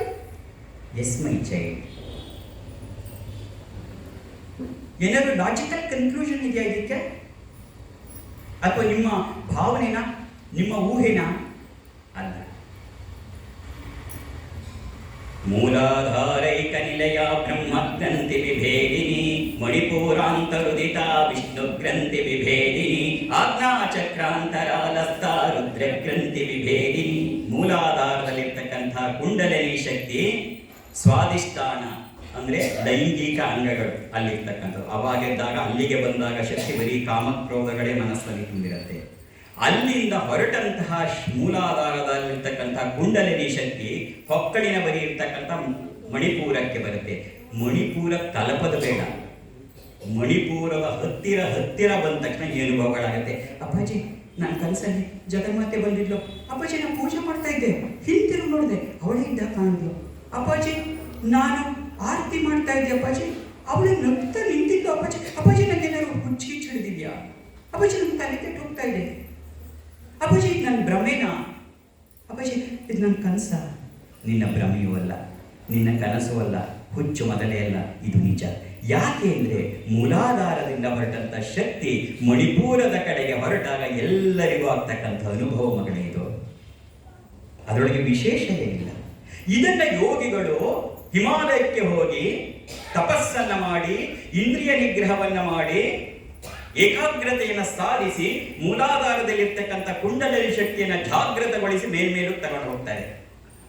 ಮೂಲಾಧಾರ, ಸ್ವಾಧಿಷ್ಠಾನ, ಮಣಿಪೂರ, ಅನಾಹತ, ವಿಶುದ್ಧ, ಆಜ್ಞಕ್ಕೆ ಹೋಗಿ ಕೊನೆಗೆ ಸಹಸ್ರಾರಕ್ಕೆ ಹೋಗಿ 70 ಲಕ್ಷ ನಾಡಿಗಳ ಮೂಲಕ ಅಮೃತದ ದಾರಿ ಅವರಲ್ಲಿ ಹರಿಯುತ್ತೆ.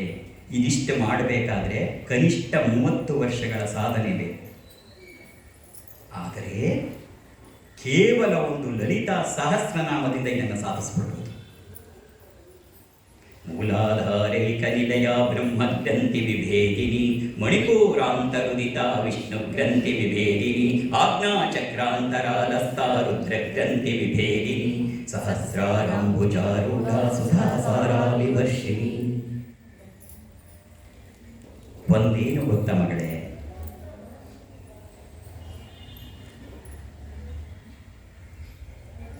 ಆ ಜಗನ್ಮಾತೆಯನ್ನ ಎಷ್ಟು ಹತ್ತಿರದಿಂದ ಪಡಿಬೋದು ಅಷ್ಟು ಹತ್ತಿರದಲ್ಲಿ ನಾವು ಪಡಿತಾ ಇಲ್ಲ. ಯಾಕೆ ಅಂತ ಹೇಳಿದ್ರೆ ಅವಳನ್ನು ದೂರ ಇಡ್ತೀವಿ, ಅವಳನ್ನು ಜಗನ್ಮಾತೆ ಅಂತೀವಿ, ಅವಳನ್ನು ವಿಶ್ವಮಾತೆ ಅಂತೀವಿ, ಜಗಜ್ಜನನಿ ಅಂತ ಅಂತೀವಿ. ಆದರೆ ನಮ್ಮಮ್ಮ ಅಂತ ಹೇಳ್ಕೊಳಕ್ಕೆ ನಾವು ಹೋಗ್ತಾ ಇರಲಿಲ್ಲ. ದೂರ ಇಡೋದು ಅಂದ್ರೆ ಇನ್ನೇನು ಮತ್ತೆ? ಅವಳಿಗೆ ಕಡಲೆಬೇಳೆ ನೆನೆ ಹಾಕಿ ಆ ನೀರನ್ನ ನೈವೇದ್ಯ ಮಾಡ್ತೀಯ. ನೀನು ಆಮೇಲೆ ನೀರು ಬಸ್ಬಿಟ್ಟು ಅದಕ್ಕೆ ಕೊತ್ತಂಬರಿ ಸೊಪ್ಪು ಕ್ಯಾರೆಟ್ ತುರಿ ಹಾಕೊಂಡು ಒಗ್ಗರಣೆ ಹಾಕೊಂಡು ನೀನು ತಿಂತೀಯ. ನಿಮ್ಮಮ್ಮನಿಗೆ ನೀನು ಹಾಗೆ ಮಾಡ್ತೀಯ? ಅವಳಿಗೆ ನೈವೇದ್ಯ ಮಾಡ್ಬೇಕಾದ್ರೆ ಉಪ್ಪಿಲ್ಲದ ಮೊಸರನ್ನ, ಆಮೇಲೆ ಅದಕ್ಕೆ ಉಪ್ಪು ಹಾಕ್ಕೊಂಡು ಅದಕ್ಕೆ ಒಗ್ಗರಣೆ ಹಾಕ್ಕೊಂಡು ಸ್ವಲ್ಪ ಚೆನ್ನಾಗಿದ್ದವರು ಅದಕ್ಕೆ ಇದೆಂಥದ್ದು ಗೋಡಂಬಿನೂ ಚೂರು ಚೂರು ಸಿಕ್ತಿರುತ್ತೆ ಹಾಕೊಂಡು ನೀವು ಈಸಿ. ನಿಮ್ಮಮ್ಮ ಬಂದು ಹೀಗೆ ಮಾಡ್ತೀಯ? ಒಂದು ಮಗು ಎಲ್ಲಿಯವರೆಗೆ ಆ ಲಲಿತೆಯನ್ನ ನೀನು ಜಗನ್ಮಾತೆ ಅಂತ ಪೂಜಿಸ್ತೀಯೋ, ವಿಶ್ವಮಾತೆ ಅಂತ ಆರಾಧಿಸ್ತೀಯೋ, ಅಲ್ಲಿವರೆಗೆ ನಿನಗೆ ಅವಳು ಸಿಗಲ್ಲ. ಯಾವತ್ತು ನಿನ್ನ ಮನಸ್ಸಿಗೆ ಅವಳು ನನ್ನಮ್ಮ ಅನ್ನುವ ಭಾವನೆ ಒಡಮೂಡುತ್ತೆ, ಅವತ್ತು ನಿನಗೆ ಸಿಕ್ತು ಅಂತ ಅರ್ಥ. ಅಮ್ಮನಾಗಿ ಸ್ವೀಕರಿಸೋಳನ್ನ ಜಗನ್ಮಾತೆ ನಾವು ಜಗತ್ತಿಗೆ ಹಾಕೊಳ್ಳಿ, ಜಗನ್ಮಾತೆ ಹಾಕೊಳ್ಳಿ, ವಿಶ್ವಮಾತೆ, ಅವಳು ಏನ್ ಬೇಕಾದ್ರೂ ಕಲ್ಪ ನೀನು. ಅಮ್ಮ ಎಂಬ ಒಂದೇ ನಾಮ ಸಾಕು ನಮ್ಮ ಪಾಲಿಗೆ. ಅವಳಿಗೆ ಪರಬ್ರಹ್ಮ ಸ್ವರೂಪಿಣಿ ಇದ್ದಾಳೆ. ಏನೇನೋ ಕರೀತಾರೆ, ಕರ್ಕೊಳ್ಳೋರು ಕರ್ಕೊಳ್ಳಿ, ಅವಳಿಗೆ ಯಾರು ಬೇಕಾರೋ ಕರೀಲಿ, ಆದರೆ ನಾನು ಕರೆಯೋದು ಮಾತ್ರ ಅಮ್ಮ ಅಂತಷ್ಟೇ. ನನಗೆ ಅವಳ ಅಮ್ಮ, ಬೇರೆಯವ್ರಿಗೆ ಏನು ಬೇಕಾದ್ರೂ ಹಾಕ್ಕೊಳ್ಳಿ, ಇದೇ ಭಾವನೆ ಮಗಳೇ. ಅದಕ್ಕೆ ನಾನು ಲಲಿತಾ ಸಹಸ್ರನಾಮ ಹೇಳಿಕೊಡುವಾಗ ನಿನಗೆ ಭಾವಾರ್ಥವನ್ನು ವಿಶದವಾಗಿ ಬಿಡಿಸಿ ಹೇಳ್ತಾ ಇದ್ದಿದ್ದು ಅದೇ ಉದ್ದೇಶಕ್ಕೋಸ್ಕರ. ಯಾಕೆ ಅಂತ ಹೇಳಿದ್ರೆ, ಒಂದು ಸತ್ಯ ಏನಪ್ಪ ಅಂದರೆ, ದಿನಕ್ಕೊಂದು ಸರಿ ಲಲಿತಾ ಸಹಸ್ರನಾಮವನ್ನು 3 ತಿಂಗಳ ಕಾಲ ಮಾಡಿದ್ರೆ ಸಾಕು, ನೀನೊಬ್ಬಳು ಮತ್ತೆ ಲಲಿತೆ ಆಗ್ಬಿಡ್ತೀಯ. ದೊಡ್ಡ ಸಾಧನೆ ಇಲ್ಲ. 30 ಪಾರಾಯಣ ಬೇಡ, ದಿನಕ್ಕೊಂದೇ ಪಾರಾಯಣ ಸಾಕು. 30 ವರ್ಷಗಳ ಬೇಡ, 3 ತಿಂಗಳ ಸಾಕು. ಆದರೆ ಭಾವಪೂರ್ಣವಾಗಿ ನೀನು ಹೇಳುವುದನ್ನು ಯಾವತ್ತು ಮಾಡ್ತೀಯ, 3 ತಿಂಗಳೊಳಗೆ you will become another Lalita. There is no doubt about it. ನಾನು ನನ್ನ ಜೀವನದ ಕಾಲದಲ್ಲಿ ಕನಿಷ್ಠ ಅಂತ 500 ಲಲಿತೆಯನ್ನು ನೋಡಬೇಕು.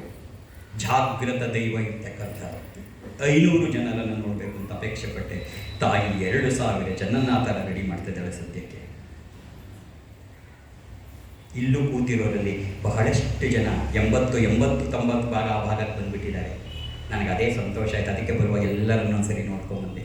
ಎಲ್ಲಿ ಹಣ್ಣಾಗ್ತಾ ಇದೆ ಆಗಲೆಯ, ಅದು ಮುಖ್ಯ. ಇನ್ನೊಂದು 10% ದೇ ವಿಲ್ ಬಿಕಮ್ ಮಾರ್ಬಿಡ್ತಾರೆ. ಅವರಿಗೆ ಗೊತ್ತಿಲ್ಲದೆ ಅವರು ಲಲಿತೆ ಆಗ್ತಿದ್ದಾರೆ. ಇದು ವಿಶೇಷ. ಅವರಿಗೆ ಗೊತ್ತಿಲ್ಲದೆ ಅವರು ಲಲಿತೆ ಆಗ್ತಾ ಇದ್ದಾರೆ. ಒಂದ್ ವೇಳೆ ಅವ್ರಿಗೆ ಗೊತ್ತಾಗ್ಬಿಟ್ರೆ ಅವ್ರು ಲಲಿತೆ ಆಗಲ್ಲ, ಯಾಕಂದ್ರೆ ಅಹಂಕಾರ ಬಂದ್ಬಿಡುತ್ತೆ. ಇದೆಲ್ಲ ಹೀಗೆ ಮಗಳ. ನೀನ್ ನಿದ್ದೆ ಮಾಡೇ ಮಾಡ್ತೀನಿ ಅಂತ ಮಲಿಕೋ, ನಿದ್ದೆ ಬರಲ್ಲ. ಸುಮ್ಮನೆ ಮಲಿಕೋ, ನಿದ್ದೆ ಬರುತ್ತೆ. ಇದೆಲ್ಲವೂ ಕೂಡ ಅದಕ್ಕೆ ಗುರು ಕೃಪೆ ಯಾಕಬೇಕು ಅಂದರೆ, ಗುರು ನಿನ್ನ ಅರಿವಿಲ್ಲದಂತೆ ನಿನ್ನನ್ನು ಬದಲಾಯಿಸ್ತಾ ಹೋಗ್ತಾನೆ. ನಿನಗೆ ಅಪ್ಪಾಜಿ ಅಪ್ಪಾಜಿ ಅಪ್ಪಾಜಿ, ನಿನ್ನ ಅಪ್ಪಾಜಿ ಅಲ್ಲ, ಈಗ ನೀನೇ Lalithe. You have to become another Lalita. That is the aim of this group. ನಿನಗೆ ಲಲಿತಾ ಸಹಸ್ರನಾಮವನ್ನು ಕಲಿಸೋದು ಇದ್ರ ಮುಖ್ಯ ಉದ್ದೇಶ ಅಲ್ಲ. ಎರಡನೆಯದು, ನಿನ್ನ ಜೀವನದಲ್ಲಿ ಬದಲಾವಣೆಗಳು, ಅವಳು ಕಾರುಣ್ಯ, ಅವಳ ಕೋರಿಕೆ, ನಿನ್ನ ಕೋರಿಕೆ ಈಡೇರಿಸೋದು ನಡೀತಾ ಇದೆ. ನಾನು ಅದಕ್ಕೆ ಅಡ್ಡಿ ಬರಲ್ಲ. But that is not the intention. ಅದರ ಮುಖ್ಯ ಗುರಿ ನಮ್ದು ಅದು ಅಲ್ಲ. ಮುಖ್ಯ ಗುರಿ ಏನು? ನೀನೊಬ್ಬಳು ಮತ್ತೊಬ್ಬ ಲಲಿತೆಯಾಗಿ ನಿಲ್ಲಬೇಕು. ನಾಗೇಂದ್ರನಾಗೆ ಹುಟ್ಟಿ ನಾಗೇಂದ್ರನಾಗೆ ಸತ್ರೆ ಏನೂ ಪ್ರಯೋಜನ ಇಲ್ಲ. ನಾಗೇಂದ್ರ ಲಲಿತೆಯಾಗಿ ಸಾಯ್ಬೇಕು. ಸಾಯುದ್ರೊಳಗೆ ಅವನು ಲಲಿತೆಯಾಗಿ ಕಂಗೊಳಿಸಿ ಬಿದ್ದು ಹೋಗ್ಬಿಡ್ಬೇಕು. That is the purpose. ನನ್ನ ಮಾತಲ್ಲ, ಸ್ವಾಮಿ ವಿವೇಕಾನಂದರ ಮಾತಿದು. ಅವ್ರು ಹೇಳಿದ ಮಾತಿಷ್ಟೇ. ಟೈಮ್ ಎಷ್ಟಾಯ್ತು ಮಾತಾಡ್ತೇನೆ ನಂಗೆ ಗೊತ್ತಾಗಲ್ಲ. ಆಮೇಲೆ 11:30. I can take another 20 minutes. Okay, ಒಂಚೂರು ನೀರು ಕೊಡ್ತೀವಿ ಬೇಡ, ಬಿಸಿನೀರು ಬೇಡ, ನನ್ನ ಬಾಟ್ಲಲ್ಲಿ ಬಿಸಿನೀರಿದೆ. ವಿವೇಕಾನಂದ ಹೇಳ್ತಾರೆ, ಶೃಣ್ವಂತು ವಿಶ್ವೇ ಅಮೃತಸ್ಯ ಪುತ್ರಾಃ. ಹೇ ಅಮೃತ ಪುತ್ರರೇ, ಇಲ್ಲಿ ಕೇಳಿ. ಅಲ್ಲಿ ಬಾಟ್ಲು ಮಾಡಬೇಡಿ, ಇಲ್ಲಿ ಕೇಳಿ.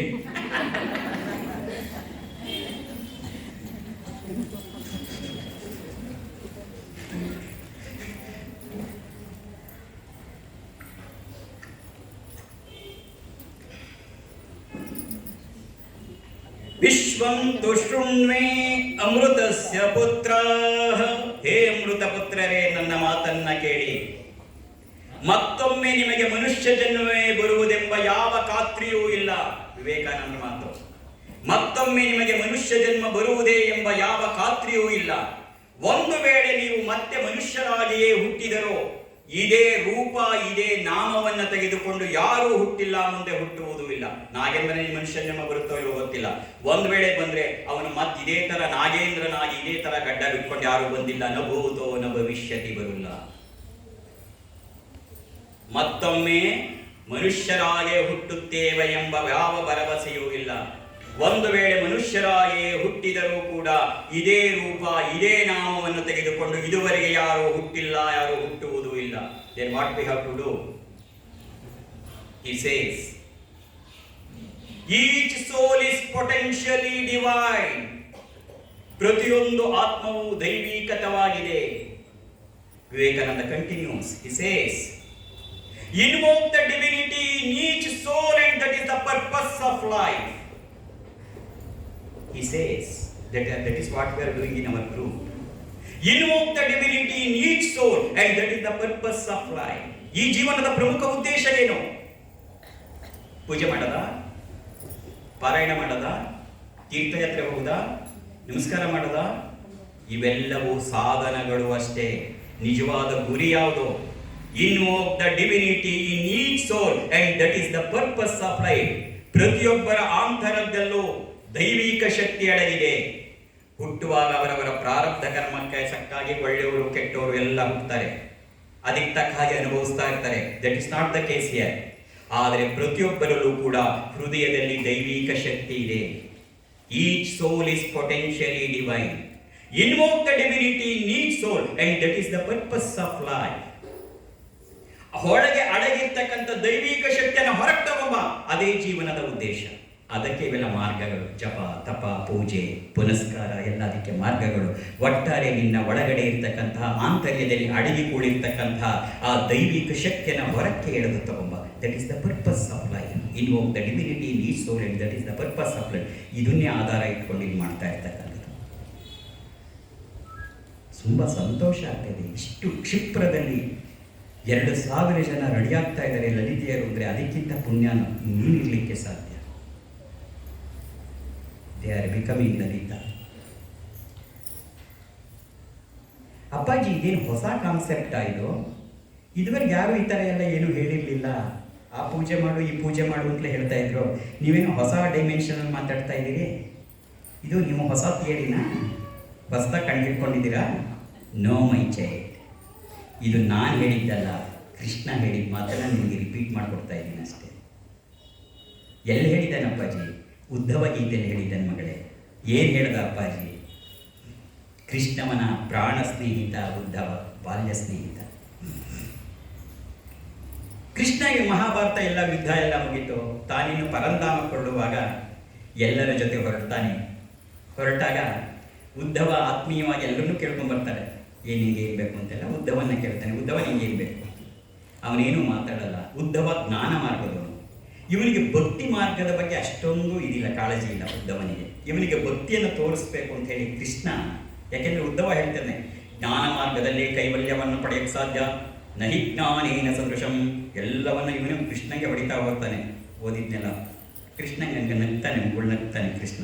ಇವನಿಗೆ ಭಕ್ತಿ ಮಾರ್ಗವನ್ನು ತೋರಿಸ್ಬೇಕು ಒಂದು ಸ್ವಲ್ಪ ಅಂದ್ಬಿಟ್ಟು ಏನು ಮಾಡ್ತಾನೆ ಅಂತಂದರೆ, ಉದ್ಧವ ಒಂದು ಕೆಲಸ ಮಾಡು, ನೀವೊಂದು ಸಣ್ಣ ಟಾಸ್ಕ್ ಕೊಡ್ತೀನಿ, ಮಾಡ್ಕೊಡ್ತೀಯಾ? ಹೇಳು ಕೃಷ್ಣ ಏನು ಮಾಡಬೇಕು? ಏನಿಲ್ಲ, ನಾ ಗೋಕುಲ ಬಿಟ್ಟು ತುಂಬ ವರ್ಷಗಳಾಗೋಯ್ತು. ತುಂಬ ವರ್ಷಗಳಾಗೋಯ್ತು, 50-60 ವರ್ಷಗಳಾಗೋಯ್ತು. ಆಗ ಗೋಪಿಕೆಯರೆಲ್ಲ ನನ್ನನ್ನು ಎಷ್ಟೊಂದು ಪ್ರೀತಿಸ್ತಿದ್ರು. ಹೋಗೊಂದ್ಸರಿ ನೋಡ್ಕೊಂಬರ್ತೀಯ ಅವರೆಲ್ಲ ಈಗ ಹೇಗಿದ್ದಾರೆ ಅಂತ ಬಂದು ನಂಗೆ ಹೇಳ್ತೀಯಾ? ಅವರೆಲ್ಲ ನಾನು ನೆನಪಿಸ್ಕೊತಿದ್ದಾರೋ ಮರ್ತೇ ಬಿಡ್ತಿದ್ದಾರೋ ಒಂಚೂರು ನೋಡ್ಕೊಂಬ. ಉದ್ಧವ ಹೊರಡ್ತಾನೆ. ರಥದಲ್ಲಿ ಕೂತ್ಕೊಂಡು ಗೋಕುಲದ ಕಡೆಗೆ ಹೋಗ್ತಾ ಇದ್ದಾನೆ ಉದ್ಧವ. ದ್ವಾರಕೆಯಿಂದ ಹೊರಟು ಗೋಕುಲಕ್ಕೆ ಬರ್ತಿದ್ದಾನೆ. ಬರುವಾಗ ಅವನಿಗೆ ಯೋಚನೆ ಬಂತು. ಯಾರಿಗೆ? ಉದ್ಧವನ ಮನಸ್ಸಿನಲ್ಲಿ. ಕೃಷ್ಣನನ್ನ ಇವರು ಎಷ್ಟು ಪ್ರೀತಿಸ್ತಿದ್ರು ಗೋಪಿಕೆಯರು. ತಮ್ಮ ಕೆಲಸ ಕಾರ್ಯಗಳನ್ನು ಬಿಟ್ಬಿಟ್ಟು ಆ ಮುರಳಿ ನಾದ ಬಂದ ತಕ್ಷಣ ಓಡೋಡಿ ಬರ್ತಾ ಇದ್ರು ಕೃಷ್ಣ ಕೃಷ್ಣ ಅಂತ. ಅಷ್ಟು ಪ್ರೀತಿಸ್ತಿದ್ರು. ಒಂದು ದಿನ ಅಕ್ರೂರ ಬಂದು ಮಥುರೆಗೆ ಕೃಷ್ಣನನ್ನ ಕರ್ಕೊಂಡು ಹೋಗ್ತೀನಿ ಅಂತಂದಾಗ ಇವರು ತಲೆ ಚಚ್ಕೊಂಡು ಎಷ್ಟು ಜನ ದಾರಿಯಲ್ಲಿ ಬಿದ್ದು ರಥದ ಚಕ್ರವನ್ನ ಹಿಡಿದು, ಇಲ್ಲ ನಾವು ಕೃಷ್ಣನ ಕಳಿಸ್ದವರು ಒಂದವರಿಲ್ಲ. ಅಂತಹ ಮಹಾಪ್ರೇಮಿಗಳು ಇವತ್ತು. ನಾನಿವತ್ತೇನಾದ್ರು ಹೋಗಿ ಅವರ ಬಳಿ ನಿಂತು ಶ್ರೀಕೃಷ್ಣನ ದೂತನಾಗಿ ನಾನು ಬಂದಿದ್ದೀನಿ, ಅವನ ಸ್ನೇಹಿತ ಅಂದರೆ ಅವರೆಲ್ಲ ಓಡಿ ಬಂದು ನನ್ನ ಸುತ್ತ ನಿಂತ್ಕೋತಾರೆ ಅಂತ ಮನಸ್ಸಿನಲ್ಲೇ ಪಿಕ್ಚರ್ ಮಾಡ್ಕೋತಾ ಇದ್ದಾನೆ. ಯಾರೋ ಉದ್ಧವ ಮಾಡಿಕೊಂಡು ಹೋಗ್ತಾನೆ, ಗೋಕುಲವನ್ನು ತಲುಪ್ತಾನೆ. ಗೋಕುಲವನ್ನು ತಲುಪಿದ ಮೇಲೆ ಹೇಳ್ತಾನೆ, ನಾನು ಕೃಷ್ಣನ ಬಾಲ್ಯ ಸ್ನೇಹಿತ ಉದ್ಧವ ಬಂದಿದ್ದೀನಿ. ಗೋಪಿಕೆರೆಲ್ಲ ಅಲ್ಲಲ್ಲೇ ಓಡಾಡ್ತಿರ್ತಾರೆ, ಅವ್ರಿಗೂ ವಯಸ್ಸಾಗಿದೆ, ಯಾರೂ ತಿರುಗೂ ನೋಡಲ್ಲ ಇವನ ಕಡೆ. ಎಲ್ಲ ನಂದು ಸ್ವಲ್ಪ ಡೈಲಾಗ್ ಸರಿ ಹೋಗಲಿಲ್ಲ ಅಂತ ಅನ್ಸುತ್ತೆ ಅಂತ ಇನ್ನೊಂದ್ಸರಿ ಗಂಟು ಸರಿ ಮಾಡ್ಕೊಂಡು ಒಂದು ತೊಟ್ಟು ನೀರು ಕೊಡೋದು ಬಾಟ್ಲಲ್ಲಿ ಇನ್ನೊಂದ್ಸರಿ ಹೇಳ್ತಾನೆ. ಎಲ್ಲರನ್ನು ತಿರುಗಿ ನೋಡಿ, ನಾನು ಕೃಷ್ಣನ ಬಾಲ್ಯ ಸ್ನೇಹಿತ, ಕೃಷ್ಣನ ಸಂದೇಶವನ್ನು ತಂದಿದ್ದೀನಿ ನಿಮಗೆಲ್ಲ. ಇವರು ಈ ಕಡೆ ತಿರುಗೂ ನೋಡಲ್ಲ, ಒಂದು ಸ್ಮೈಲು ಕೊಡಲ್ಲ, ಮುಖನೂ ತಿರುಗಿಸಲ್ಲ. ಇನ್ನೊಂದ್ಸರಿ ಜೋರಾಗಿ ಹೇಳ್ತಾನೆ, ಇನ್ನೊಂದು ಸ್ವಲ್ಪ ದಿನ ಮುಂದಕ್ಕೆ ಹೋಗ್ಬಿಟ್ಟು, ನಾನು ಕೃಷ್ಣನ ಬಾಲ್ಯ ಸ್ನೇಹಿತ, ಕೃಷ್ಣನ ಸಂದೇಶವನ್ನು ತಂದಿದ್ದೀನಿ, ಗೋಪಿಕೆಯರ ಬನ್ನಿ ಅಂತ ಕರೀತಾನೆ. ಯಾರು ಬರುವುದಲ್ಲ, ತಿರುಗೂ ನೋಡಲ್ಲ. ಇವನಿಗೆ ಫುಲ್ಲು ಡಿಸಪಾಯಿಂಟ್ ಆಗಿಬಿಡುತ್ತೆ. ಇವನೇನೇನೋ ಅನ್ಕೊಂಬಂದಿದ್ದ, ಕೃಷ್ಣ ಅಂತ ಅಂತಾರೆ, ಏನೂ ಬರಲ್ಲ ಯಾರು. ಕೊನೆಗೆ ನಿಮ್ಗೆ ಅನ್ಸತ್ತೆ, ಒಬ್ಬ ಗೋಪಿಕಾ ಸ್ತ್ರೀಯರ ಹೊಟ್ಟೆ ಹಿಡಿದು ನಿಲ್ಲಿಸ್ಕೊಂಡು ಕೇಳ್ತಾನೆ, ಏನಾಗಿದೆ ನಿಮಗೆ, ಯಾಕೆ ಹೀಗಾಡ್ತಿದ್ದೀರಿ?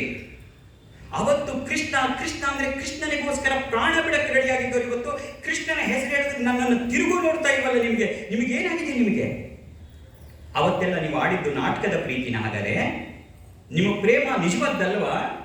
ಕೃಷ್ಣನ ಬಗ್ಗೆ ನಿಮಗೆ ಪ್ರೇಮ ಇಲ್ವಾ? ಹಾಗಾದರೆ ಏನಾಗಿದೆ ನಿಮಗೆ ಹೇಳಿ. He was excited Uddhava. ಆಗ ಗೋಪಿಕಾ ಸ್ತ್ರೀ ನಿಂತು ಹೇಳ್ತಾಳೆ, ನೀನು ಕೃಷ್ಣನ ಸ್ನೇಹಿತ ಆದ್ರಿಂದ ನಿನ್ನ ಕೈಲಿ ಮಾತಾಡ್ತಿದ್ದೀನಷ್ಟೇ. ಕೃಷ್ಣನ ಪ್ರೇಮ ನಮ್ಮಲ್ಲಿಲ್ಲ ಅಂತಲ್ಲ, ಆದರೆ ವ್ಯಕ್ತವಾಗೋ ರೂಪ ಬೇರೆ ಥರ ಆಗಿದೆ. ಏನು ಹೇಳ್ತಿದೀಯ ನೀನು? ನನಗೆ ಅರ್ಥ ಆಗ್ತಾ ಇಲ್ಲ. ನೋಡು, ನಾವೆಲ್ಲರೂ ಕೃಷ್ಣನನ್ನು ಪ್ರೀತಿಸಿದ್ದು ನಿಜ, ಕೃಷ್ಣನನ್ನು ಪ್ರೇಮಿಸಿದ್ದು ನಿಜ, ಅವನಿಗಾಗಿ ನಮ್ಮ ಮನೆ ಮಠಗಳನ್ನು ತೊರೆದು ಬರ್ತಾ ಇದ್ದಿದ್ದು ನಿಜ, ಅವನಿಗಾಗಿ ನಮ್ಮ ಪ್ರಾಣವನ್ನು ಕೊಡೋಕ್ಕೂ ಸಿದ್ಧರಾಗಿದ್ದಂಥ ಪ್ರೇಮ ನಮ್ಮದು ನಿಜ. ಆದರೂ ಕೂಡ ಕೃಷ್ಣ ನಮ್ಮನ್ನು ತೊರೆದು ಮಧುರೆಗೆ ಹೊರಟೋದ. ಈ ಕಾಲಘಟ್ಟ ಏನಿದೆ ಇದನ್ನೇ ಭಕ್ತಿ ಮಾರ್ಗದ ದ್ವೈತ ಅರ್ಥ ಮಾಡ್ಕೋತಾವೆ. ಸ್ಟೇಜ್ ಬೈ ಸ್ಟೇಜ್ ಹೇಳ್ತಾನೆ ಇಲ್ಲಿ. ಅವಳು ಹೇಳ್ತಿದ್ದಾಳೆ ಗೋಪಿಕೆ, ಇದು ಭಕ್ತಿ ಮಾರ್ಗದ ದ್ವೈತ.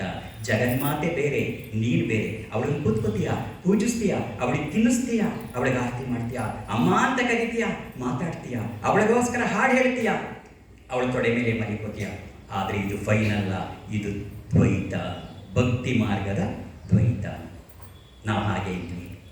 ಕೃಷ್ಣ ಹೊರಟೋದ, ಅನೇಕ ಸಮಯ ಕಳೆದೋಯಿತು, ವರ್ಷಗಳೇ ಉಳಿತು.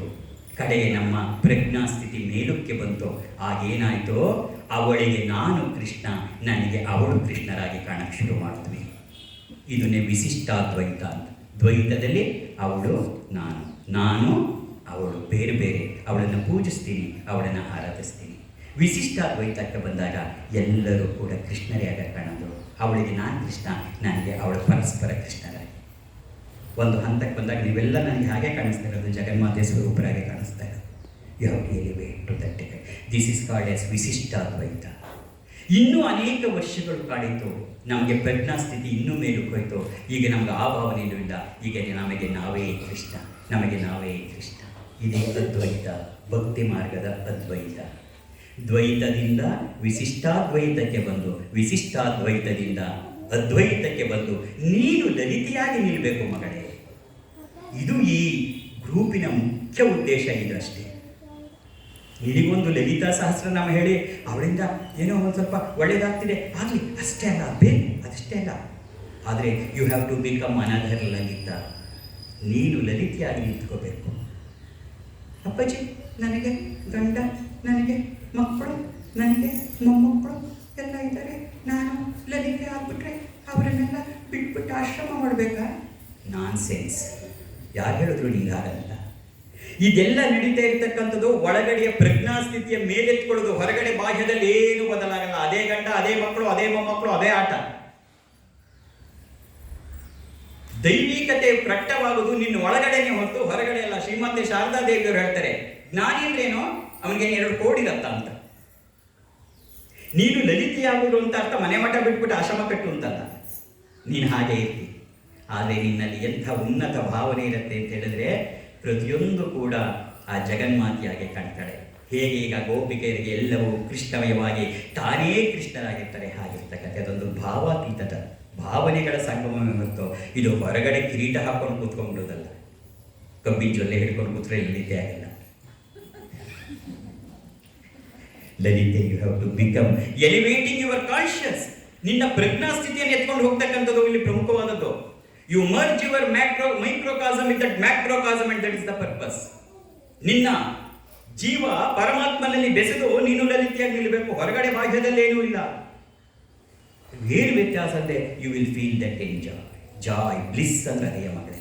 ಬ್ಲಿಸ್ ಅಂದರೆ ಕಣ್ಮುಚ್ಕೊಂಡು ಕೂತ್ಕೊಂಡು ಸಮಾಧಿ ಪಡಿತಾರಲ್ಲ, ಅದು ಶ್ರೇಷ್ಠವಲ್ಲ.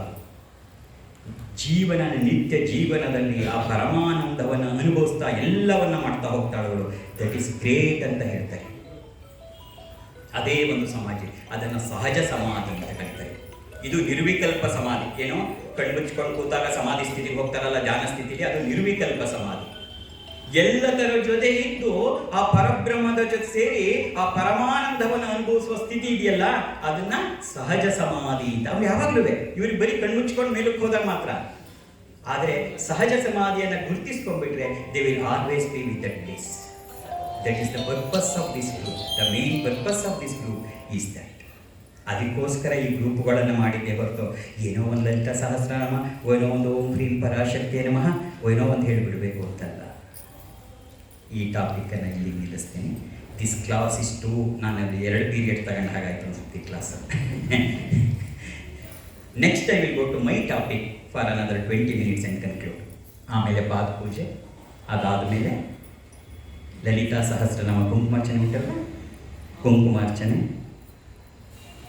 ನಾನು ಅಂದ್ಕೊಂಡೆ ನಾಡಿದ್ದಿಲ್ಲ, ಹುಬ್ಬಳ್ಳಿ, ಧಾರವಾಡ, ಬೆಳಗಾಂ, ಬಾಗಲಕೋಟ್, ಗದಗ ಆ ಕಡೆ ಹೋಗ್ತಾ ಇರೋದು. ಬೆಂಗಳೂರಲ್ಲಿ ದತ್ತ ಇದಕ್ಕೆ ಹೋಗಿ 1000 ಜನ ಬಂದು.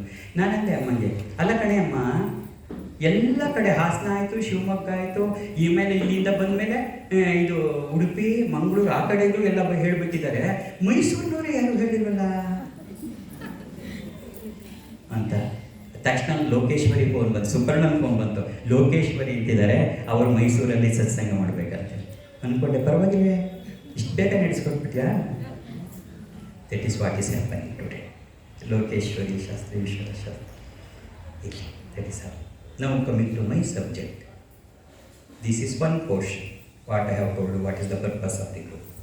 ಅಪ್ಪಾಜಿ, ಇಷ್ಟೆಲ್ಲ ನಡೀತಿದೆಯಲ್ಲ, ಅವರು ನಡೆಸಿದಂತಹ ಕೋರಿಕೆಗಳು, ಈಡೇರಿಕೆಗಳು, ಅವರ ತಾಪತ್ರಯಗಳು ಒಂದ ಎರಡ ಹೇಗೆ ನಡೀತಾ ಇದೆ? ಹಾಗಾದ್ರೆ ಇದುವರೆಗೆ ನಾವು ಪೂಜೆ ಮಾಡಿದ್ರಲ್ಲಿ ಏನಾದ್ರು ವ್ಯತ್ಯಾಸ ಇತ್ತಾ? ಈಗ ಇದಕ್ಕಿದ್ದ ಹಾಗೆ ಆಗ್ತಾ ಇದೆ. ಅಪ್ಪಾಜಿ, ನಿಮ್ಮ ಗ್ರೂಪಿಗೆ ಸೇರಿ 15 ದಿನಕ್ಕೆ ಹೀಗಾಗೋಯ್ತು ಹಾಗೋಗೋಯ್ತು ಅಂತಾರಲ್ಲ, ಏನ್ ಮಾಡ್ತಾ ಇದ್ದೀರಿ ಅಪ್ಪಾಜಿ ನೀವು? ಹಾಗಾದ್ರೆ ಒಂದು ಭವಾನಿ ಭಾವನಾ ಗಮ್ಯ, ಎರಡನೇದು ಇಂಪಾರ್ಟೆಂಟು ನೀವು ತಿಳ್ಕೊಬೇಕು. ಅದನ್ನಷ್ಟೇ ಹೇಳ್ಬಿಟ್ಟು ಇವತ್ತು ಮಾತು ಮುಗಿಸ್ತೀನಿ. ಏನು ಅಂದ್ರೆ, ಭಗವಂತನ ಆರಾಧನೆಯಲ್ಲಿ 2 ಭಾಗ ಬರುತ್ತೆ. ನಮ್ಮ ಈ ಜೀವನದ ಉದ್ದೇಶ 2. ಸ್ವಲ್ಪ ಅರ್ಥ ಆಗೋದು ಕಷ್ಟ, ಇದು ಎಷ್ಟಾಗತ್ತೆ ಅಷ್ಟು ಅರ್ಥ ಮಾಡ್ಕೊ. ನಮಗೆ ಈ ಮನುಷ್ಯ ಜೀವನದಲ್ಲಿ 2 ಸಾಧಿಸಬೇಕಾಗಿದೆ. ಒಂದು ಇಹ, ಮತ್ತೊಂದು ಪರ. ಇಹ ಅಂದ್ರೆ ಈ ಜನ್ಮದಲ್ಲಿ ನಮ್ಮ ಪ್ರಾರಬ್ಧಕ್ಕನುಭವವಾಗಿ ಅನುಭವಿಸ್ತಕ್ಕಂಥದ್ದು, ಇದನ್ನ ಇಹ ಅಂತ ಕರಿತೀವಿ. ಇನ್ನೊಂದು ಪರ. ಪರ ಅಂದ್ರೇನು? ಮೋಕ್ಷ, ನಿರ್ವಾಣ, ಕೈವಲ್ಯ, ಪುನರಪಿ ಜನನಂ ಪುನರಪಿ ಮರಣಮಿಂದ ಬಿಡುಗಡೆ, ಇದನ್ನೇನಂತ ಕರಿತೀವಿ? ಪರ. ಇಹ ಪರ 2 ಮನುಷ್ಯ ಸಾಧಿಸಬೇಕು. ಇವೆರಡಕ್ಕೂ ಭಗವಂತ ಬೇಕು. 2ಕ್ಕೂ ಭಗವಂತ ಬೇಕು. ಇಲ್ಲಿ ಡಿಫರೆನ್ಸ್ ಕೊಟ್ಟು ಮಾಡ್ಕೋ, ಕರೆಕ್ಟಾಗಿ ಹೇಳ್ಕೋ. ಭಗವಂತನ ಕೃಪೆ ಮತ್ತು ಅನುಗ್ರಹದಿಂದ ನಿನಗೆ ಪರ ಸಾಧಿಸತ್ತೆ, ಭಗವಂತನ ಶಕ್ತಿಯಿಂದ ಇಹ ಸಾಧಿಸತ್ತೆ. ಇಲ್ಲಿ ಮಿಸ್ ಹೊಡಿತಾ ಇರೋದು ನೀನು. ಇಷ್ಟು ದಿನ ಯಾಕಾಗಿರಲಿಲ್ಲ, ಈಗ ಯಾಕಾಗ್ತಿದೆ ಅನ್ನೋಕ್ಕೆ ಇಷ್ಟೇ ವ್ಯತ್ಯಾಸ. ನಿನಗೆ ಪರ ಬೇಕಾದ್ರೆ ಏನ್ ಬೇಕು? ಭಗವಂತನ ಕೃಪೆ, ಭಗವಂತನ ಅನುಗ್ರಹ. ಇಹದ್ದು ನಿನಗೆ ಸಾಧಿಸ್ಬೇಕಾದ್ರೆ ಏನ್ ಬೇಕು? ಶಕ್ತಿ. ಭಗವಂತನ ಅನುಗ್ರಹ ಕೃಪೆ ಆದ್ರೆ ಇಹ ಸುಧಾರಿಸಲ್ಲ. ಇಹ ಸುಧಾರಿಸ್ಬೇಕಾದ್ರೆ ಭಗವಂತನ ಶಕ್ತಿನೇ ಬೇಕು. ಇದಕ್ಕೂ ಒಂದು ರಾಮಕೃಷ್ಣ ವಚನ ವೇದ ಓದು. ನೀನು ಯಾವ ಗ್ರಂಥ ಓದ್ದೇ ಇದ್ರೂ ಪರವಾಗಿಲ್ಲ. ಮೈಸೂರು ರಾಮಕೃಷ್ಣಾಶ್ರಮದವರು 2 ವಾಲ್ಯೂಮ್ ತಂದಿದ್ದಾರೆ, ವಾಲ್ಯೂಮ್ 1 and ವಾಲ್ಯೂಮ್ 2 ಅಂತೇಳಿ. ರಾಮಕೃಷ್ಣ ವಚನ ಓದಲೇಬೇಕಾದ ಪುಸ್ತಕ, ನಿನ್ನ ಜೀವನಕ್ಕೆ ಪೂರ್ಣ ಲೌಕಿಕ ಪಾರಮಾರ್ಥಿಕ ಜೀವನಕ್ಕೆ ಮಾರ್ಗ ತೋರಿಸ್ತಕ್ಕಂಥ ಏಕೈಕ ಪುಸ್ತಕ ರಾಮಕೃಷ್ಣ ವಚನ ವೇದ. ನೀವು ಬೇರೆ ಏನು ಓದ್ತೀಯೋ ಬಿಡ್ತೀಯೋ, ನನಗೆ men of my concern. You have to read, you will get. ಅದರ 253ನೇ ಪೇಜ್ ತೆಗೆದು ನೋಡು, ಅದರೊಳಗೆ ರಾಮಕೃಷ್ಣ ಪರಮಹಂಸರು ಈ ಕತೆ ಹೇಳ್ತಾರೆ. 4 ಸಾಲಿನ ಕತೆ ಇದಷ್ಟೇ, ಕೇಳು. ಒಬ್ಬ ಮರ ಕಡಿಯೋನಿದ್ದ, ಅವನು ಅತ್ಯಂತ ದೈವ ಭಕ್ತ. ಅವನಿಗೆ ಒಂದು ದಿನ ಭಗವಂತನ ದರ್ಶನ ಆಗತ್ತೆ, ಮಾರನೇ ದಿನ ಮರ ಕಡಿಯೋಕ್ಕೆ ಹೋದ. ಇಷ್ಟೇ ಕತೆ. 253ನೇ page, if I am right, I think it's right. 4 line story ಹೇಳ್ತಾರೆ. ಒಬ್ಬ ಮರ ಕಡಿಯೋನಿದ್ದ, ಅವನು ಅತ್ಯಂತ ಶ್ರೇಷ್ಠ ಭಕ್ತ. ಒಂದು ದಿನ ಅವನಿಗೆ ಭಗವಂತನ ದರ್ಶನ ಆಗತ್ತೆ, ಮಾರನೇ ದಿನ ಮರ ಕಡಿಯೋಕ್ಕೆ ಹೋದ. ಇದರ ಅರ್ಥ ಏನು ಅಂದರೆ, ಭಗವಂತನ ಅನುಗ್ರಹ ಕೃಪೆ ಆದ ಮಾತ್ರಕ್ಕೆ ನೀನು ತಗೊಂಡು ಹೋಗೆಲ್ಲೋ ಸಿಂಹಾಸನದ ಮೇಲೆ ಕೂರ್ಸಲ್ಲ. ಭಗವಂತನ ಅನುಗ್ರಹ ಕೃಪೆ ಆದ ಮಾತ್ರಕ್ಕೆ ನಿನ್ನ ಜೀವನ ಬದಲಾಗ್ಬಿಡಲ್ಲ. ಹಾಗಾದ್ರೆ ಪ್ರಯೋಜನ ಇಲ್ವೇ? ಖಂಡಿತ ಇದೆ, ಅದು ಪರಕ್ಕೆ, ಈಗಲ್ಲ. ನೀನು ಪರದ್ದೆಲ್ಲ ಮಾಡಿಬಿಟ್ಟು ಅಯ್ಯೋ ನನ್ನ ಜೀವನ ಹೀಗಿದೆ ಅಪ್ಪಾಜಿ, ನಾನೇನು ಮಾಡೋದಿಲ್ಲ, 30 ವರ್ಷದಿಂದ ಮಾಡ್ಕೊಂಬಂದೆ, ಏನು ಆಗಲಿಲ್ಲ ಅಪ್ಪಾಜಿ, ಆಗದೂ ಇಲ್ಲ ಅಪ್ಪಾಜಿ. ಯಾಕೆಂದ್ರೆ ನೀ ಮಾಡ್ತಿರೋದು ಪರದ್ದು. ಅನುಗ್ರಹ ಕೃಪೆ ಬೇಕು ಅಂತ ಮಾಡ್ಬಿಟ್ಟು ಶಕ್ತಿಯಾಗಿ ಬಯಸ್ತೀಯ. There is lot of difference. You have to make a first difference of this. ಅನುಗ್ರಹ ಬೇರೆ, ಕೃಪೆಯೇ ಬೇರೆ. ನೀನು ಅನುಗ್ರಹದನ್ನ ಮಾಡಿಬಿಟ್ಟು ಕೈವಲ್ಯ ಕೇಳ್ಕೊ, ಮೋಕ್ಷ ಕೇಳ್ಕೊ, ಸಿದ್ಧತೆ ಸಿಗುತ್ತೆ. ಅನುಗ್ರಹದನ್ನ ಮಾಡಿಬಿಟ್ಟು ಶಕ್ತಿಯ ಪ್ರಯೋಗನೇ ಮಾಡ್ದೇನೆ ನೀನು ಇಲ್ಲಿ ಜೀವನ ಬದಲಾಯಿಸಬೇಕು ಅಂತ ಕೇಳ್ಕೊಬೇಡ, ಆಗಲ್ಲ. ಅದೇ ಶಕ್ತಿ ಪ್ರಯೋಗವನ್ನು ಮಾಡಿಕೊಂಡು ನೀ ಶಕ್ತಿಯನ್ನು ಭಗವಂತನನ್ನು ಕೇಳಿ ತಕ್ಷಣ ನಡೆದೋಗುತ್ತೆ. ಅದಕ್ಕೋಸ್ಕರವೇ ನಿನಗೆ ನಾನು ಲಲಿತಾ ಸಹಸ್ರನಾಮ, ದುರ್ಗಾ ಸಪ್ತಶತಿ, ಓಂ ಹ್ರೀಂ ಪರಾಶಕ್ತಿ ನಮಃ, ಲಕ್ಷ್ಮೀ ಹೃದಯ ರಹಸ್ಯ ಯಾಕೆ ಹೇಳ್ತಿದ್ದೀನಿ ಅಂದರೆ, ನಾನು ಯಾರೋ ಕೇಳಿದ್ರು, ಅಪ್ಪಾಜಿ ನೀವು ಬರೀ ಲಲಿತಾ ಸಹಸ್ರನಾಮ ಹೇಳ್ಕೊಡ್ತೀರಿ, ಪಾಪ ನಿಮ್ಗೆ ವಿಷ್ಣು ಸಹಸ್ರನಾಮ ಬರಲ್ಲ ಅನ್ಸುತ್ತೆ. ಮಗಳೇ, ನಿನಗಿಂತ ಚೆನ್ನಾಗಿ ನಂಗೆ ವಿಷ್ಣು ಸಹಸ್ರನಾಮ ಬರುತ್ತೆ. ವಿಷ್ಣು ಸಹಸ್ರನಾಮ ಹೇಳೋದ್ರಿಂದ ನಿನಗೆ ಪರಾಲಭ್ಯ ಆಗತ್ತೆ, ಇಹಲಭ್ಯ ಆಗಲ್ಲ. ಸೌಂದರ್ಯ ಲಹರಿ ಭಗವತ್ಪಾದರ ಅತ್ಯಂತ ಶ್ರೇಷ್ಠ ಕೃತಿ. ಅದರೊಳಗೆ ವರ್ಣನೆ ಮಾಡಿರ್ತಕ್ಕಂಥದ್ದು ನಾನು ಇನ್ನೆಲ್ಲೂ ನೋಡಿಲ್ಲ, ಅಷ್ಟು ಚೆನ್ನಾಗಿ ಭಗವತಿಯ ಇದನ್ನು ವರ್ಣನೆ ಮಾಡಿದ್ದಾರೆ. ಅದು ಪರಕ್ಕೆ ಹೊರತು ಇಹಕ್ಕಲ್ಲ. ನೀನು ಸೌಂದರ್ಯ ಲಹರಿ ಹೇಳಿಬಿಟ್ಟು ಮಗಳ ಮದುವೆ ಆಗಲಿಲ್ಲ ಅಂತ ಕೇಳ್ಕೋಬೇಡ. ಸೌಂದರ್ಯ ಲಹರಿ ಹೇಳಿ ಮೋಕ್ಷ ಕೊಡು ಅಂತ ಕೇಳ್ಕೊ, ತಥಾಸ್ತು ಅಂತಾಳೆ. ಮಗಳು ಮದುವೆ ಆಗಬೇಕು, ಮಗನ ಕೆಲಸ ಸಿಗಬೇಕು, ಯಜಮಾನರು ಚೆನ್ನಾಗಿರ್ಬೇಕು ಅಂತಂದ್ರೆ ನೀ ಲಲಿತಾ ಸಹಸ್ರನಾಮ ಆಡಬೇಕು. ಇದು ಶಕ್ತಿ ಪ್ರಯೋಗ, ಎರಡಕ್ಕೂ ಡಿಫರೆನ್ಸ್ ಇದೆ. ಪರಕ್ಕೆ ಬೇಕಾದ್ದೇ ಬೇರೆ, ಇಹಕ್ಕೆ ಬೇಕಾದ್ದೇ ಬೇರೆ. ಇಹಕ್ಕೆ ಬೇಕಾದ್ದು ಶಕ್ತಿ ಪ್ರಯೋಗಗಳು. ಆ ಶಕ್ತಿ ಪ್ರಯೋಗಗಳನ್ನೇ ಋಷಿಮುನಿಗಳು ಕೊಟ್ಟರು. ದುರ್ಗಾ ಸಪ್ತಶತಿ, ಲಲಿತಾ ಸಹಸ್ರನಾಮ, ಲಕ್ಷ್ಮೀ ಹೃದಯ ರಹಸ್ಯ, ಇವೆಲ್ಲ ಯಾವುದು ಶಕ್ತಿ ಪ್ರಯೋಗದ. ಯಾವಾಗ ನೀನು ಶಕ್ತಿ ಪ್ರಯೋಗವನ್ನು ಮಾಡಕ್ಕೆ ಶುರು ಮಾಡ್ತಿ, ಇಹದ ಜೀವನ ತಾನೇ ತಾನಾಗಿ ಬದಲಾಗ್ತಾ ಹೋಗುತ್ತೆ, ಅದರೊಳಗೆ ಅನುಮಾನವೇ ಇಲ್ಲ. ನಾವು ಇದುವರೆಗೂ ಅದನ್ನೇ ಮಾಡಲಿಲ್ಲ, ನಾವು ಪರನೇ ಮಾಡ್ಕೊಂಬಂದು ಇಹ ಬಯಸ್ತಾ ಬಂದ್ವಿ. ಹೆಂಗಾಗತ್ತೆ ಅಪ್ಪಾಜಿ? ಏನು ಮಗಳೇ, ಅದೇ ನಮ್ಮನೆ ಅಡುಗೆ ಮನೆ ಹತ್ರ ಲೈಟ್ ಇದೆಯಲ್ಲ ಅಪ್ಪಾಜಿ, ಅಡುಗೆ ಮನೆ ಒಳಗಡೆ ಅದು ಯಾವಾಗಲೂ ಹೊತ್ತಾನೆ ಇಲ್ಲ ಅಪ್ಪಾಜಿ. ನಾನು 20 ವರ್ಷದಿಂದ ಸ್ವಿಚ್ ಹಾಕ್ತಾನೆ ಇದ್ದೀನಿ, ಅದು ಮಾತ್ರ ಹತ್ತಲಿಲ್ಲ. ಹೌದಾ ಮಗಳೇ, ಹತ್ತುತ್ತಿಲ್ವಾ? ಎಲ್ಲಿ ಹಾಕ್ತಿದ್ಯಾ? ಅದೇ ಅಪ್ಪಾಜಿ ಈ ಕಡೆ ಹಾಲಲ್ಲಿ ಬಲಭಾಗ ಹಾಕಿದೆಯಲ್ಲ. ಹಾಗಲ್ಲ ಮಗಳು, ಬಾಯಿ ಒಂದು ಕೆಲಸ ಮಾಡು, ಅಡುಗೆ ಮನೆ ಎಂಟ್ರೆನ್ಸಲ್ಲಿ ನಿಂತ್ಕೊಂಡೆ ಅಪ್ಪಾಜಿ, ಬಲಕ್ಕೆ ತಿರ್ಗೋ, ನೋಡಿದೆ ಅಪ್ಪಾಜಿ ಏನಿದೆ, ಸ್ವಿಚ್ ಇದೆ, ಆ ಸ್ವಿಚ್ ಹಾಕು ಮಗಳೇ. ಹೌದಾ ಅಪ್ಪಾಜಿ? ಅಪ್ಪಾಜಿ ನೀವೆಂತ ಮಹಾತ್ಮರು ಅಪ್ಪಾಜಿ, ನಾನು ಆ ಸ್ವಿಚ್ ಸುಮ್ಮನೆ ಮುಟ್ಟಿದೆ, ಅಡುಗೆ ಮನೆಯಲ್ಲಿ ಹತ್ತಿಬಿಡ್ತು ಅಪ್ಪಾಜಿ. 20 ವರ್ಷದಿಂದ ಹತ್ತಿತ್ತಿಲ್ಲ. ಇವತ್ತು ನೀವು ನೀವು ನೀವು ದೈವಿ ಪುತ್ರರು ಅಪ್ಪಾಜಿ, ಸುಮ್ಮನೆ ನಾನು ನಿಮ್ಮ ಮಾತುಗಳೇ ಸುಮ್ಮನೆ ಮುಟ್ಟಿದೆ ಅಪ್ಪಾಜಿ, ಲೈಟ್ ಹತ್ತಿಬಿಡ್ತು. ನನ್ನಿಂದಲ್ಲ ಲೈಟ್ ಹತ್ತಿದ್ದು, ನೀ ಸರಿಯಾದ ಸ್ವಿಚ್ ಮುಚ್ಚಿದೆ, ಲೈಟ್ ಹತ್ತಿತ್ತು. ನನ್ನನ್ನು ನೀನು ಬೇಡ ಮಾಡ್ತಿದ್ದೆ, ಮಾಡ್ಕೊ ನಾನೇನು ಬೇಡ ಅಂದೆ. ಯಾಕೆಂದ್ರೆ ನಿಮ್ಮ ಭಾವನೆ ಭವಾನಿ ಭಾವಿಸ್ಕೊ, ನೀನು ನನ್ನ ಬಗ್ಗೆ ಏನು ಬೇಕಾದ್ರೂ ಭಾವಿಸ್ಕೊ, ನಾನೇನು ಅದಕ್ಕೆ ಅಡ್ಡ ಬರಲ್ಲ. ಆದರೆ ರಿಯಾಲಿಟಿ ಏನು, ನಿನಗೆ ನಾನು ಹೇಳ್ಕೊಡ್ತಿರೋದಿಷ್ಟೇ. ಯಾಕೆ ಇದನ್ನೇ ಮಾಡ್ತಾ ಇರೋದು ಶಕ್ತಿ ಪ್ರಯೋಗಗಳಂದರೆ, ಇಹದ ಜನ್ಮದಲ್ಲಿ ನಿನಗೆ ಬದಲಾಯಿಸ್ಬೇಕಂದ್ರೆ ಅದು ಶಕ್ತಿ ಪ್ರಯೋಗದಿಂದ ಅಂತ ನನಗೆ ಗೊತ್ತು. ನಾನಿನ್ನ ಅದಕ್ಕೆ ಎಳ್ಕೊಂಬಂದು ಮಗು ಅದಲ್ಲ ಸ್ವಿಚ್ಚು, ಈ ಸ್ವಿಚ್ ಹಾಕು ಅಂದ ತಕ್ಷಣ ಅಪ್ಪಾಜಿ ಸಾವಿರಾರು ಜನಕ್ಕೆ ಹಾಗಾಗ್ತಿದೆ ಅಪ್ಪಾಜಿ. ಹಾಗೆ ಆಗುತ್ತೆ, ಸರಿಯಾದ ಸ್ವಿಚ್ ಹಾಕೋದು ಮತ್ತೆ ಹತ್ತುತ್ತೆ. ನೀ ಸ್ವಿಚ್ಚನ್ನೇ ವರಾಂಡದಲ್ಲಿ ನಿಂತ್ಕೊಂಡು ಹಾಕಿ ಅಪ್ಪಾಜಿ 20 ವರ್ಷದ ಕೈಲೋ ಬಂದು ಏನೂ ಆಗಲಿಲ್ಲ ಅಪ್ಪಾಜಿ, ಆಗೋದು ಇಲ್ಲ ಅಪ್ಪಾಜಿ. This is what we are doing ಅಷ್ಟೇ. ಹೊಸದಾಗಿ ಏನನ್ನೂ ಕೊಡ್ತಾ ಇಲ್ಲ. ಆ ಋಷಿ ಮುನಿಗಳು ಏನು ನಮಗೆ ಕೊಟ್ಟರು ಅದನ್ನು ಬೈಫರ್ಕೇಟ್ ಮಾಡಿ ನಿನಗೆ ಯಾವುದು ಬೇಕೋ ಅದನ್ನು, ನಿನಗೆ ಅಪ್ಪಾಜಿ ಇಹ ಜೀವನ ಹೇಗಾರೋ ಇದ್ಕೊಳ್ಳಿ ಅಪ್ಪಾಜಿ, ನನಗೆ ಪರಾನೇ ಮುಖ್ಯ ಅಪ್ಪಾಜಿ, ನನಗೆ ಪರಜೀವನ ಮೋಕ್ಷ ಮುಖ್ಯ ಅಪ್ಪಾಜಿ ಅಂದರೆ ಈ ಗ್ರೂಪಿಂದ ಹೊರಪ್ಪ. ಐ ಟೆಲ್ ಯು ಆನೆಸ್ಟ್ಲಿ, ನೀನು ಈ ಗ್ರೂಪಲ್ಲಿ ಇದ್ಕೊಂಡು ನಿನಗೆ ಪರ ಸಿಗತ್ತೆ, ನಿನಗೆ ಮೋಕ್ಷ ಸಿಗತ್ತೆ ಅಂತ ನಾನು ಹೇಳಲ್ಲ. ಇಹ ಜನ್ಮದ್ದು ನಿನಗೆ ಖಂಡಿತ ಆಗತ್ತೆ ಅಂತ ಹೇಳ್ತೀನಿ, ಪರದ್ದಾಗಲ್ಲ ಇಲ್ಲಿ. ಹಾಗಾಗ್ಬೇಕಾದ್ರೆ ನಾನು ಸಪ್ರೇಟ್ ಗ್ರೂಪ್ ಮಾಡ್ತೀನಿ ಬಾ, ಅದರೊಳಗೆ ನಿನಗೆ ಉಪನಿಷತ್ತು ಬ್ರಹ್ಮಸೂತ್ರ ಎಲ್ಲವನ್ನ ಹೇಳಿಕೊಟ್ಟು ಆ ಪರವನ್ನು ತಲುಪೋದು ಹೇಗೆ ಅನ್ನೋದು ನಾನೇ ಹೇಳ್ಕೊಡ್ತೀನಿ. ಈ ಗ್ರೂಪ್ಗಳಲ್ಲಿ ಇಟ್ಕೊಂಡು ನೀನು 1.5 ಲಕ್ಷ ಜನ ನೀನು ಪರವನ್ನು ಸಾಧಿಸೋಕ್ಕಾಗಲ್ಲ ನೋಡು. ಅದಕ್ಕೆ ಇವತ್ತು ಶೃಂಗೇರಿ ಶಂಕರ ಮಠದಲ್ಲೂ ಕೂಡ ಶ್ರೀಚಕ್ರಕ್ಕೆ ಲಲಿತಾ ಸಹಸ್ರನಾಮ ಹೇಳ್ಕೊಂಡು ಕುಂಕುಮಾರ್ಚನೆ ಮಾಡ್ತಾರೆ ಹೊರತು ಲಲಿತಾ ಇದೆ ಸೌಂದರ್ಯ ಲಹರಿ ಹೇಳ್ಕೊಂಡು ಮಾಡಲ್ಲ. ಸೌಂದರ್ಯ ಲಹರಿ ಕಡಿಮೆ ಇತ್ತಲ್ಲ, ಆದರೆ ಇವತ್ತನ್ನ ಆಗಲ್ಲ ಅಂತಷ್ಟೇ, ಅದು ಶಕ್ತಿ ಪ್ರಯೋಗ ಅಲ್ಲ. ಅದರಿಂದ you have to understand the difference between ಅನುಗ್ರಹ ಆ್ಯಂಡ್ ಶಕ್ತಿ. ಅನುಗ್ರಹ ಪರಕ್ಕೆ, ಶಕ್ತಿ ಇಹಕ್ಕೆ. ಅದರಿಂದ ಆ ಬೈಫರ್ಕೇಶನ್ ಅನ್ನು ಮಾಡಿ ನಿನಗೆ ತೋರಿಸ್ತಾ ಇರೋದ್ರಿಂದ you are getting that results. First you have to make, ನಾವು ಎಲ್ಲಿಗೆ ಹೋಗಬೇಕು, ನಾವು ಏನು ಮಾಡಬೇಕು ಅನ್ನೋದು ಗೊತ್ತಾಗಬೇಕಲ್ವಾ. ಸುಮ್ಮನೆ ಅಪ್ಪಾಜಿ ನಾನು ಮಾಡ್ತಿದ್ದೀನಿ ಅಪ್ಪಾಜಿ, ಏನೂ ಆಗ್ತಿಲ್ಲ ಅಪ್ಪಾಜಿ. ವರಮಹಾಲಕ್ಷ್ಮಿ ಮಾಡ್ತೀವಿ, ಧನಲಕ್ಷ್ಮಿ ಮಾಡ್ತೀವಿ, ಮೊನ್ನೆ ತಾನೇ ವೈಭವ ಲಕ್ಷ್ಮಿನೂ ಮಾಡಿ ಎಲ್ರಿಗೂ ಪುಸ್ತಕ ರೊಕ್ಕೆ ಕಡೆ ಎಲ್ಲ ಕೊಟ್ಟೆ, ಆದರೂ ಏನೂ ಆಗಲಿಲ್ಲ ಅಪ್ಪಾಜಿ. ನಿನ್ನನ್ನು ಮಾಡಬೇಡ ಅಂತಿಲ್ಲ, ಮಾಡು. ಅದೆಲ್ಲ ಪರಕ್ಕೆ ಸೇರಿದ್ದು, ಇರ್ತಲ್ಲ, ಶಕ್ತಿ ಪ್ರಯೋಗ ಅಲ್ಲ ಅದು. ನೀವು ಮಾಡಬೇಡ ಅಂತ ಹೇಳ್ತಿದ್ದ, ಮಾಡು. ಎರಡನ್ನೂ ಕಳಿಸ್ಕೋಬೇಕು, ವ್ಯಾಪಾರ ಅದನ್ನು ಮಾಡು. ಆದರೆ ನಿನಗೆ ಫೈನಾನ್ಷಿಯಲ್ ಡಿಫಿಕಲ್ಟೀಸು, ಉದ್ಯೋಗದ ತೊಂದರೆ, ವ್ಯಾವಹಾರಿಕ ತೊಂದರೆ, ಯಾರೋ ಕೊಡಬೇಕಾದ ಸಾಲ ಬರದೇ ಇರೋದು, ಇದನ್ನು ಮಾಡೋಕ್ಕೆ ನೀನು ಅವುಗಳು ಮಾಡೋದಾಗಲ್ಲ, ಮಾಡು.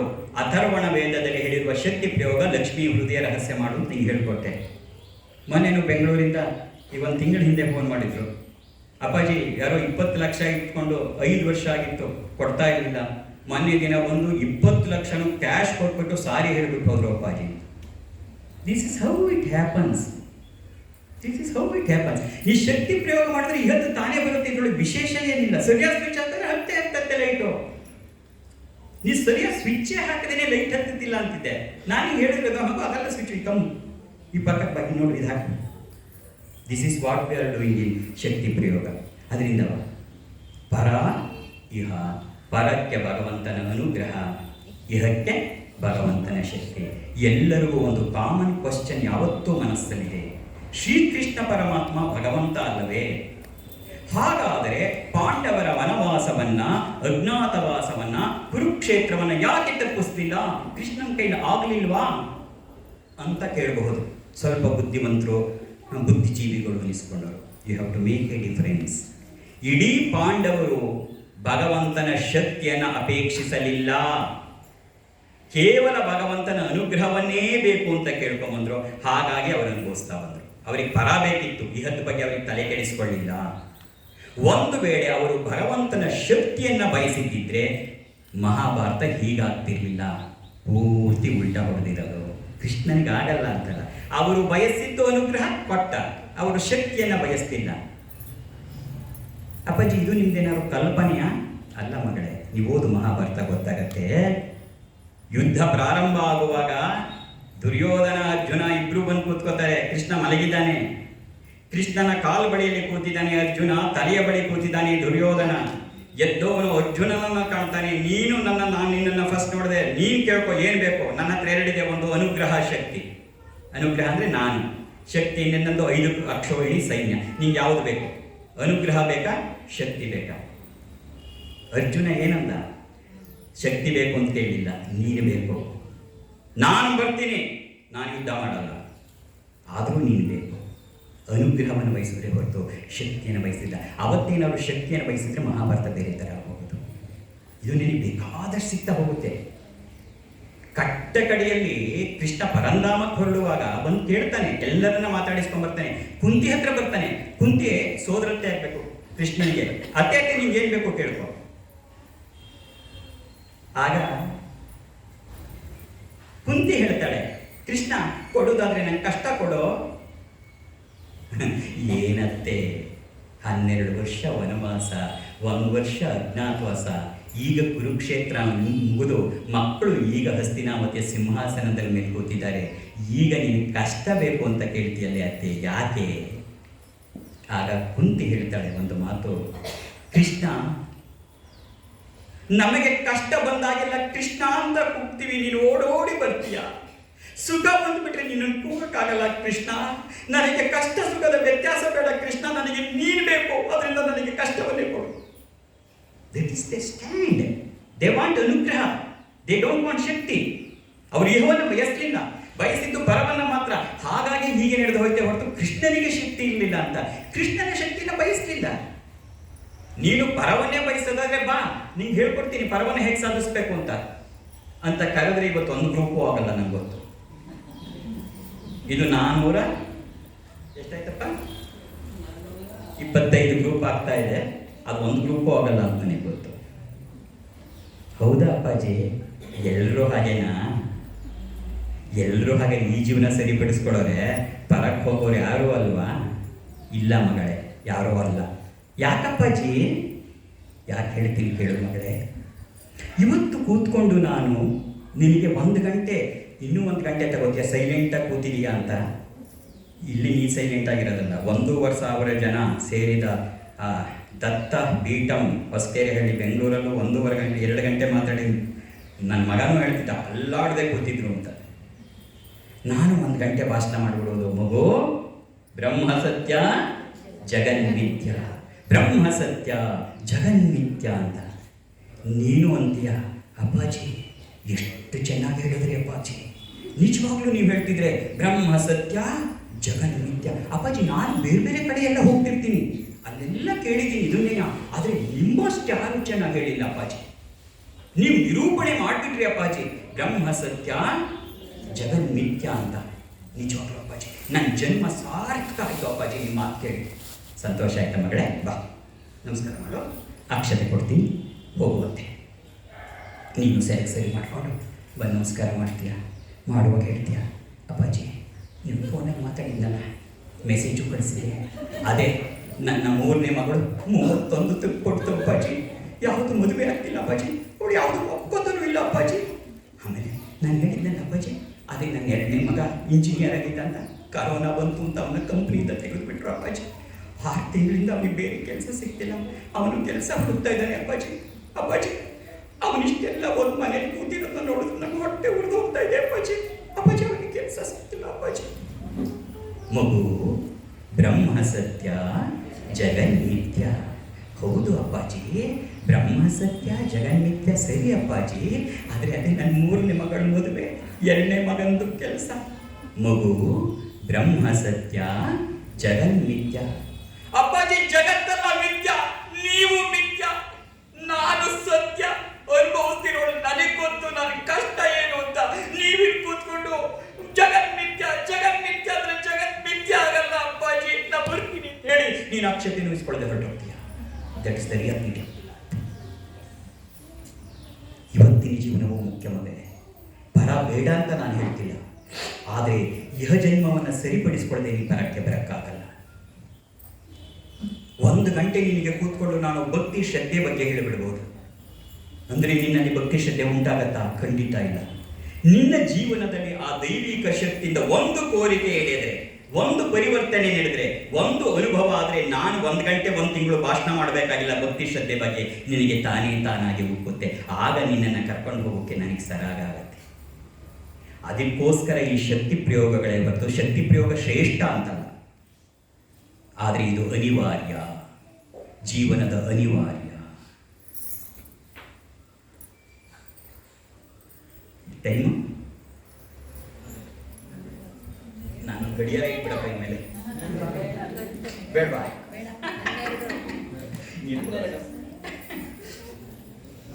ಅಲ್ಲ ಇನ್ನೊಂದು ಕೇಳಿ. ಸುಮಾರು ವರ್ಷದಿಂದ ರವಿಶಂಕರ್ ಅಂತ ರವಿಶಂಕರ್ ಅಂತ ನನ್ನ ಹೆಸರು. ನಾನು ಯಾವುದೇ ಒಂದು ದೇವಸ್ಥಾನ ಅಂತ ಹೋಗ್ತೀನಿ, ನಾನು ದೇವ್ರ ಮುಗಿತೀನಿ ಬೇಡ ಅಂತ ಮುಂಚೆ ತಿರುಗಿ ಹೋಗ್ತೀನಿ, ಎಲ್ಲ ಹೋಗ್ತೀನಿ, ಆಸೆಗೆ ಹೋಗ್ತೀನಿ. ಆ ದೇವರು ಪ್ರತಿರೂಪ ನೋಡುವವರು ಯಾಕೆ ಮುಗಿತಿಲ್ಲ? ಅದು ಹಾಗೆ ಅಂದರೆ ಮನಸ್ಸಿನ ಬಗ್ಗೆ ನಾನು ಯೂಟ್ಯೂಬಲ್ಲಿ ಒಂದ್ಸರಿ ಹೇಳಿದ್ದೀನಿ, ಕೇಳಿ. ಅದು ತುಂಬ ಜನರಿಗೆ ಅದಿದೆ. ನಮ್ಮೆಲ್ಲರ ನೋವು, ನಲಿವು, ಭಯಕ್ಕೆ ಕಾರಣ ನಮ್ಮ ಮನಸ್ಸು. ಇದನ್ನು ಸರಿಪಡಿಸಿಕೊಂಡು ನಾವು ಸಮಾಧಾನದ ಜೀವನವನ್ನು ನಡೆಸುವುದು ಹೇಗೆ ಅಂತ ಇಟ್ಸ್ ಎ ಮೋಸ್ಟ್ ಬ್ಯೂಟಿಫುಲ್. ಸುಮ್ಮನೆ ಹೀಗೆ ಮಾತಾಡ್ತಾ ಕೂತಿದೆ ಯಾರೋ ಒಂದು ಅಂತ, ಅವಳು ರೆಕಾರ್ಡ್ ಮಾಡ್ಕೊಂಡಿದ್ದಾರೆ, ನಂಗೆ ಗೊತ್ತೇ ಇಲ್ಲ. ಆಮೇಲೆ ಅದನ್ನು ಯೂಟ್ಯೂಬ್, ದಟ್ ಇಸ್ ಕರೆಕ್ಟ್. ನೀವು ಅದು ಓದಿ ಕೇಳುತ್ತೆ. It is good. ದೇವರು ಕೈ ಮುಗಿದ್ರೆ ಯಾವುದೇ ಕೆಲಸನೂ ಆಗಲ್ಲ. ದೇವರು ಕೈ ಮುಗಿದು ಹೋದ್ರೆ ಎಲ್ಲ ಕೆಲಸನೂ ಆಗುತ್ತೆ. ದಟ್ ಈಸ್ ಈಗ ಕಮಿಂಗ್ ಟು ಅವರ್ ಟಾಪಿಕ್, ಎಲ್ಲಿ ಬಂದಿದೆ ಮಗಳೇ? ಬ್ರಹ್ಮ ಸತ್ಯ ಜಗನ್ನಿತ್ಯ ಮುಗಿತಲ್ವಾ? ಈಗ ಹಾಗಾದ್ರೆ ಶಕ್ತಿ ಪ್ರಯೋಗ ಅಂದ್ರೆ ಏನು?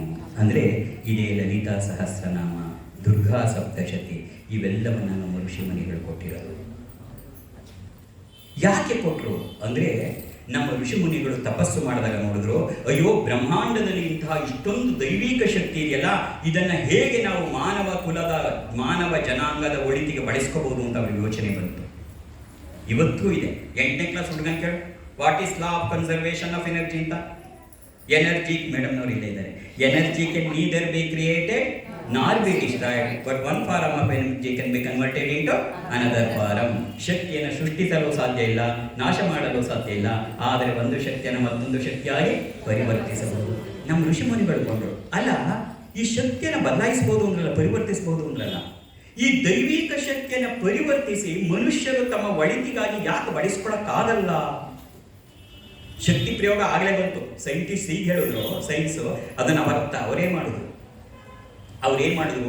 ಬ್ರಹ್ಮಾಂಡದಲ್ಲಿರ್ತಕ್ಕಂತಹ ದೈವಿಕ ಶಕ್ತಿಯನ್ನು ತೆಗೆದು ಎಳೆದು ಕೆಲವು ಅಕ್ಷರಗಳಲ್ಲಿ ತುಂಬಿಟ್ಬಿಟ್ರು.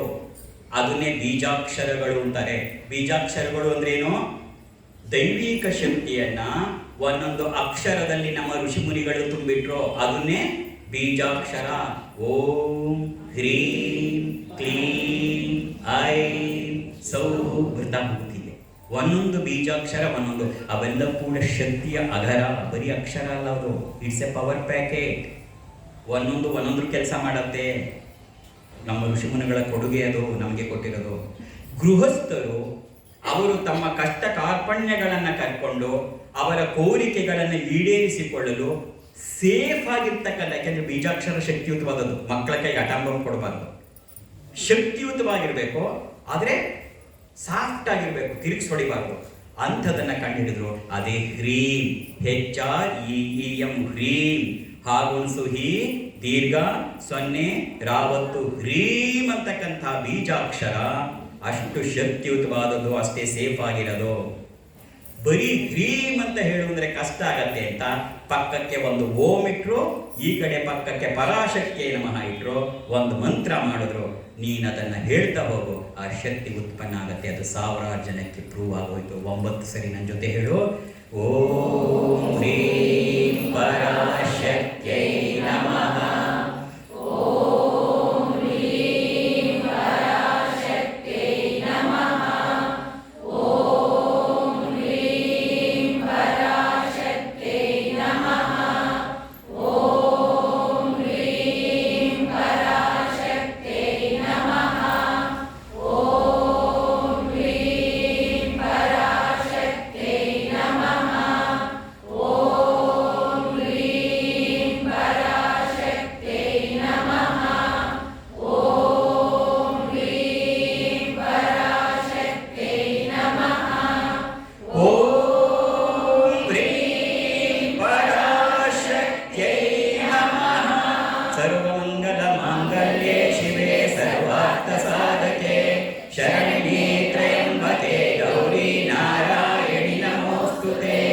ಎಂತಹ ದೋಷಗಳನ್ನು ತೆಗೆಯತಕ್ಕಂಥ ಏಕೈಕ ಶಕ್ತಿ ಇರ್ತಕ್ಕಂಥ ಬೀಜಾಕ್ಷರ ಹ್ರೀಂ.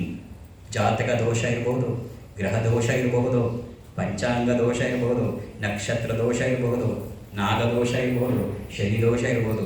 You make a list of all doshas. Any dosha can be eradicated by chanting Om Hreem. ಅದಕ್ಕೆ ಅಷ್ಟು ಪವರ್ಫುಲ್. ಯಾವಾಗ ನೀನು ಇದನ್ನು ಹೇಳಕ್ಕೆ ಶುರು ಮಾಡ್ತೀವಿ, ನಿನ್ನಲ್ಲಿರ್ತಕ್ಕಂಥ ನೆಗೆಟಿವಿಟಿ, ನಿನ್ನ ಸುತ್ತಮುತ್ತ ಇರ್ತಕ್ಕಂಥ ನೆಗೆಟಿವಿಟಿ ಹೋಗುತ್ತೆ. ಯಾವಾಗ ಪಾಸಿಟಿವಿಟಿ ಶುರುವಾಗ್ಬಿಡತ್ತೆ, ಆಗ ಥಿಂಗ್ಸ್ ವಿಲ್ ಗೋ ಹ್ಯಾಪನ್. ಇದೇ ಒಂದು ಎಕ್ಸ್ಪೆರಿಮೆಂಟು ಓಂ ಹ್ರೀಂ ಪರ, ಅದಕ್ಕೆ ಅಷ್ಟು ಶ್ರೇಷ್ಠವಾದದ್ದು. ಯಾರೋ ಫೋನ್ ಮಾಡಿದ್ರು, ಅಪ್ಪಾಜಿ ನಾನು ದಿನಕ್ಕೆ 2000 ಫೋನ್ ಮಾಡ್ತಿದ್ದೀನಿ ಅಪ್ಪಾಜಿ, ಓಂ ಹ್ರೀಂ ಪರ ಶಕ್ತಿ. ವೆರಿ ನೈಸ್ ಮಗಳೇ, ವೆರಿ ಗುಡ್. ಎಷ್ಟು ಹೇಗೆ ಮಾಡ್ತೀಯಮ್ಮ? ಅಪ್ಪಾಜಿ ನಾನು ಕೂತ್ಕೊಂಡು ಕಣ್ಣು ಮುಚ್ಕೊಂಡು ಓಂ ಹ್ರೀಂ ಪರ ಶಕ್ತಿ ನಮಃ, ಓಂ ಹ್ರೀಂ ಪರ ಶಕ್ತಿ ನಮಃ, ಓಂ ಹ್ರೀಂ ಪರ ಶಕ್ತಿ. 2000 ಅಲ್ಲ, 2 ಲಕ್ಷ ಮಾಡಿದ್ರು ಏನೂ ಪ್ರಯೋಜನ ಆಗಲ್ಲ ಮಗಳೇ. ಯಾಕಪ್ಪಾಜಿ?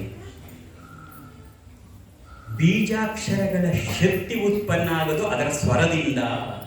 ಅದರಿಂದವ ಓಂ ಹ್ರೀಂ ಪರಶಕ್ತೈ ನಮಃ. ನೀ 1000 ಸರಿ ಬೇಡ, 108 ಸರಿ ಹೇಳು. ನೀಟಾಗಿ ಹೀಗೆ ಹೇಳಬೇಕು. ನೀನು ಓಂ ಅಷ್ಟೇ, ಓಂ ಕೃಷ್ಣಾಯ ನಮಃ, ಓಂ ಗೋವಿಂದಾಯ ನಮಃ, ಓಂ ನಾರಾಯಣಾಯ ನಮಃ, ಓಂ ಓಂ ಭಗವಂತನಿಗೂ ತಲುಪಲಿಲ್ಲ, ನನಗೂ ತಲುಪಿಲ್ಲ. ಓಂಕಾರಕ್ಕೂ ಅಷ್ಟೇ. ಅದಕ್ಕೆ ತಿಳಿಸಿ ಮೆಥಡ್ ಸ್ವರ ಇದೆ ಅದಕ್ಕೊಂದು. ಹಾಗೆ ಹ್ರೀಂ ಅಂತಕ್ಕಂಥದ್ದು ನೀನು ಓಂ ಹ್ರೀಂ ಪರಶಕ್ತೈ ನಮಃ, ಓಂ ಹ್ರೀಂ ಪರ ಅಲ್ಲ, ಓಂ ಹ್ರೀಂ ಪರಶಕ್ತೈ ನಮಃ. ಈಗ ನಾನು ನೋಡಿದೆ, ಪಾಸ್ ಮಾಡಿಬಿಟ್ರಿ ನೀವೆಲ್ಲವ. ನಾನು ಇದು ಹೇಳೋಕ್ಕೆ ಮುಂಚೆನೇ ಹೇಳಿದ್ರೆ ಕರೆಕ್ಟಾಗಿ ಹೇಳ್ಬಿಟ್ರಿ ಎಲ್ಲವ. So you are all pass. S Nagendra Kumar is also pass in distinction. ಹಾಗೆ ಮಗಳೇ, ಇದು ಶಕ್ತಿ ಪ್ರಯೋಗ. ಅದೇ ಥರ ಲಲಿತಾ ಸಹಸ್ರನಾಮ. ಲಲಿತಾ ಸಹಸ್ರನಾಮನೇ ಯಾಕೆ ಅಂತ ಹೇಳಿದ್ರೆ ಅದೊಂದು ಅತ್ಯಂತ ಶಕ್ತಿಯುತವಾದದ್ದು, ಆದರೆ ಅಷ್ಟೇ ಸೇಫ್ ಆಗಿರ್ತಕ್ಕಂಥದ್ದು. ಎರಡು ಮುಖ್ಯ ನಮಗೆ, ಶಕ್ತಿನೂ ಇರಬೇಕು, ಸೇಫ್ ಇರಬೇಕು. ಯಾಕೆ ಅಂದರೆ ಶಕ್ತಿ ಪ್ರಯೋಗದಲ್ಲಿ ಹೆಚ್ಚು ಕಡಿಮೆ ಅಂದರೆ ತಿರುಗಿಸೊಡೆಯುತ್ತೆ. You should be careful also. ಅದಕ್ಕೆ ಅತ್ಯಂತ ಈಗ ಖಡ್ಗಮಾಲ ಸ್ತೋತ್ರ ಇರ್ಬೋದು, ಕುಂಚಿಕಾ ಸ್ತೋತ್ರ ಇರ್ಬೋದು, ಅದೇ ದೊಡ್ಡ ಇನ್ನು ಅದ್ಯಾಕೆ ತ್ರಿಶತಿ ಇರ್ಬೋದು, Lalita Trishati. Lalita Trishati is more stronger than in Lalita Sahasranama. But ನಿನಗೆ ತಡ್ಕೊಳ್ಳೋದು ಕಷ್ಟ ಆಗುತ್ತೆ ತಿರುಗಿಸಿದ್ರೆ. ತಿರುಗಿಸ್ತೇ ಹೊಡೆಯದೇನೆ, ಬಟ್ ಶಕ್ತಿ ಕೊಡುವಂಥದ್ದು ಯಾವುದು ಅಂದರೆ ಲಲಿತಾ ಸಹಸ್ರನಾಮ. ಒಂದು ತಪ್ಪಾದರೂ ತಡ್ಕತ್ತೆ. ಅಪ್ಪಾಜಿ ಓಂ ಹ್ರೀಂ ಪರಾಶಕ್ತಿ ನಮಃ, ನಿಂಬೆ ಹಣ್ಣು ಪೂಜೆ ಮಾಡ್ತಾ ಇದ್ದೆ ಅಪ್ಪಾಜಿ, ಆಮೇಲೆ 15 ದಿನ ಊರಿಗೆ ಹೋಗ್ಬೇಕು ಅಪ್ಪಾಜಿ. ಹೋಗ್ಬೋದು ಅಪ್ಪಾಜಿ, ಹೋಗು. ಬಂದಮೇಲೆ ಏನು ಮಾಡೋದು? ಪೂಜೆ ಕಂಟಿನ್ಯೂ ಮಾಡೋದು. ಪರವಾಗಿಲ್ಲ ಅಪ್ಪಾಜಿ, ಪರವಾಗಿಲ್ಲ. ಯಾಕೆಂದ್ರೆ ಹ್ರೀಂ ಅಂತಕ್ಕಂಥ ಬೀಜಾಕ್ಷರ ನೀವು ಮಾಡಿದ್ರೆ ಫಲ ಕೊಡುತ್ತೆ, ಮಾಡದೇ ಇದ್ರೆ ಸುಮ್ಮನೆ ಇರುತ್ತೆ, ತಿರುಗಿಸೊಡೆಯಲ್ಲ. ಲಲಿತಾ ಸಹಸ್ರ ನಾವು ಹೇಳಿದ್ರೆ ಶಕ್ತಿ ಕೊಡುತ್ತೆ, ಹೇಳಿದ್ರೆ ಸುಮ್ಮನೆ ಇರುತ್ತೆ, ತಿರುಗಿಸೊಡೆಯಲ್ಲ. ಬಟ್ ಕೆಲವು ಆಗಲ್ಲ. ಅದಕ್ಕೆ ನಾನು ದುರ್ಗಾ ಸಪ್ತಶತಿಗೆ ಯಾಕೆ ಹೇಳ್ಕೊಡ್ಲಿಲ್ಲ, ಬರೀ ಕತೆ ಹೇಳಿದ್ದೀನಿ. ಕತೆ ತುಂಬಿಬಿಟ್ಟು ಶಕ್ತಿ ಕೊಟ್ಟಿರೋದು ಯಾಕೆ ಅಂತ ಹೇಳಿದ್ರೆ it has its own methodology ಇರುತ್ತೆ ಶಕ್ತಿ ಪ್ರಯೋಗದಲ್ಲಿ. ಅದಕ್ಕೆ ಲಕ್ಷ್ಮೀ ಹೃದಯ ರಹಸ್ಯ ಸಾವನ್ನು ಕೂಡ ನಿನಗೆ ಈಗ ನೆಕ್ಸ್ಟ್ ಇದು ದೇವಿ ಕವಚ ಆದಮೇಲೆ ಇನ್ನೊಂದು ತಿಂಗಳ ಕಳೆದ ಮೇಲೆ ಇದು ಲಕ್ಷ್ಮೀ ಹೃದಯ ರಹಸ್ಯವನ್ನು ಹೇಳ್ಕೊಡ್ತೀನಿ. ಯಾಕೆಂದರೆ ಅದನ್ನು ನೀನು ಕಲೀಲೇಬೇಕು. ನೀನೊಬ್ಬಳು ಕಲಿತ್ರೆ ಇಡೀ ನಿನ್ನ ಕುಟುಂಬ ಜನರೇಷನ್ ಕಲಿಯತ್ತೆ. ಅದಕ್ಕೋಸ್ಕರ ಅದೊಂದು ಹೇಳಿ ಪ್ರಾಪರ್ಲಿ ಅಲ್ಲಿಗೆ ನಾನು ನಿಲ್ಲಿಸ್ಕೊತೀನಿ ಅಂದ್ಕೊಂಡಿದ್ದೀನಿ. ಆದರೆ ಕೆಲವರಂತ ಇದ್ದರೆ ಭಗವದ್ಗೀತೆ ನಿಮ್ಮ ಮಾತಲ್ಲಿ ಕೇಳಬೇಕು, ಭಾಗವತ ಕೇಳಬೇಕು ಅಂತ ಏನೇನು ಕೇಳಬೇಕು, ಏನೇನು ಹೇಳಿಸ್ತಾಳೋ ಗೊತ್ತಿಲ್ಲ. ಇಲ್ಲಿ ಒಟ್ಟಿನಲ್ಲಿ ನೆಕ್ಸ್ಟ್ ಟಾರ್ಗೆಟ್ ಇಸ್ ಲಕ್ಷ್ಮೀ ಹೃದಯ ರಹಸ್ಯ. ಆ ಶಕ್ತಿನ ಹೇಗೆ ಉಪಯೋಗಿಸ್ಕೋಬೇಕು ಅನ್ನೋದು ಲಕ್ಷ್ಮೀ ಹೃದಯ ರಹಸ್ಯ ಕಲಿಸೋದು ದೊಡ್ಡದಲ್ಲ.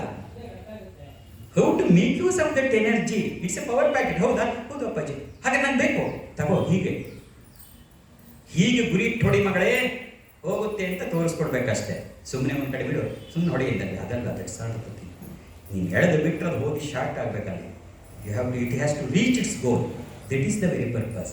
ಹಾಗಾಗಿ ಈ ಲಲಿತಾ ಸಹಸ್ರನಾಮದಲ್ಲಿ ವಿಶೇಷವಾಗಿ ಇರ್ತಕ್ಕಂಥದ್ದೇ ಆ ಭವಾನಿ ಭಾವನೆಯನ್ನು ಭಾವಿಸ್ಬೇಕು. ಅದಕ್ಕೆ ನಾನು ವಿಶಾಲವಾಗಿ ಅಷ್ಟು ಅರ್ಥವನ್ನು ಹೇಳ್ತಾ ಹೋಗೋದು ಯಾತಕ್ಕೆ ಲಲಿತಾ ಸಹಸ್ರನಾಮದಲ್ಲಿ ಇದ್ದರೆ ಭಾವಿಸ್ಬೇಕು.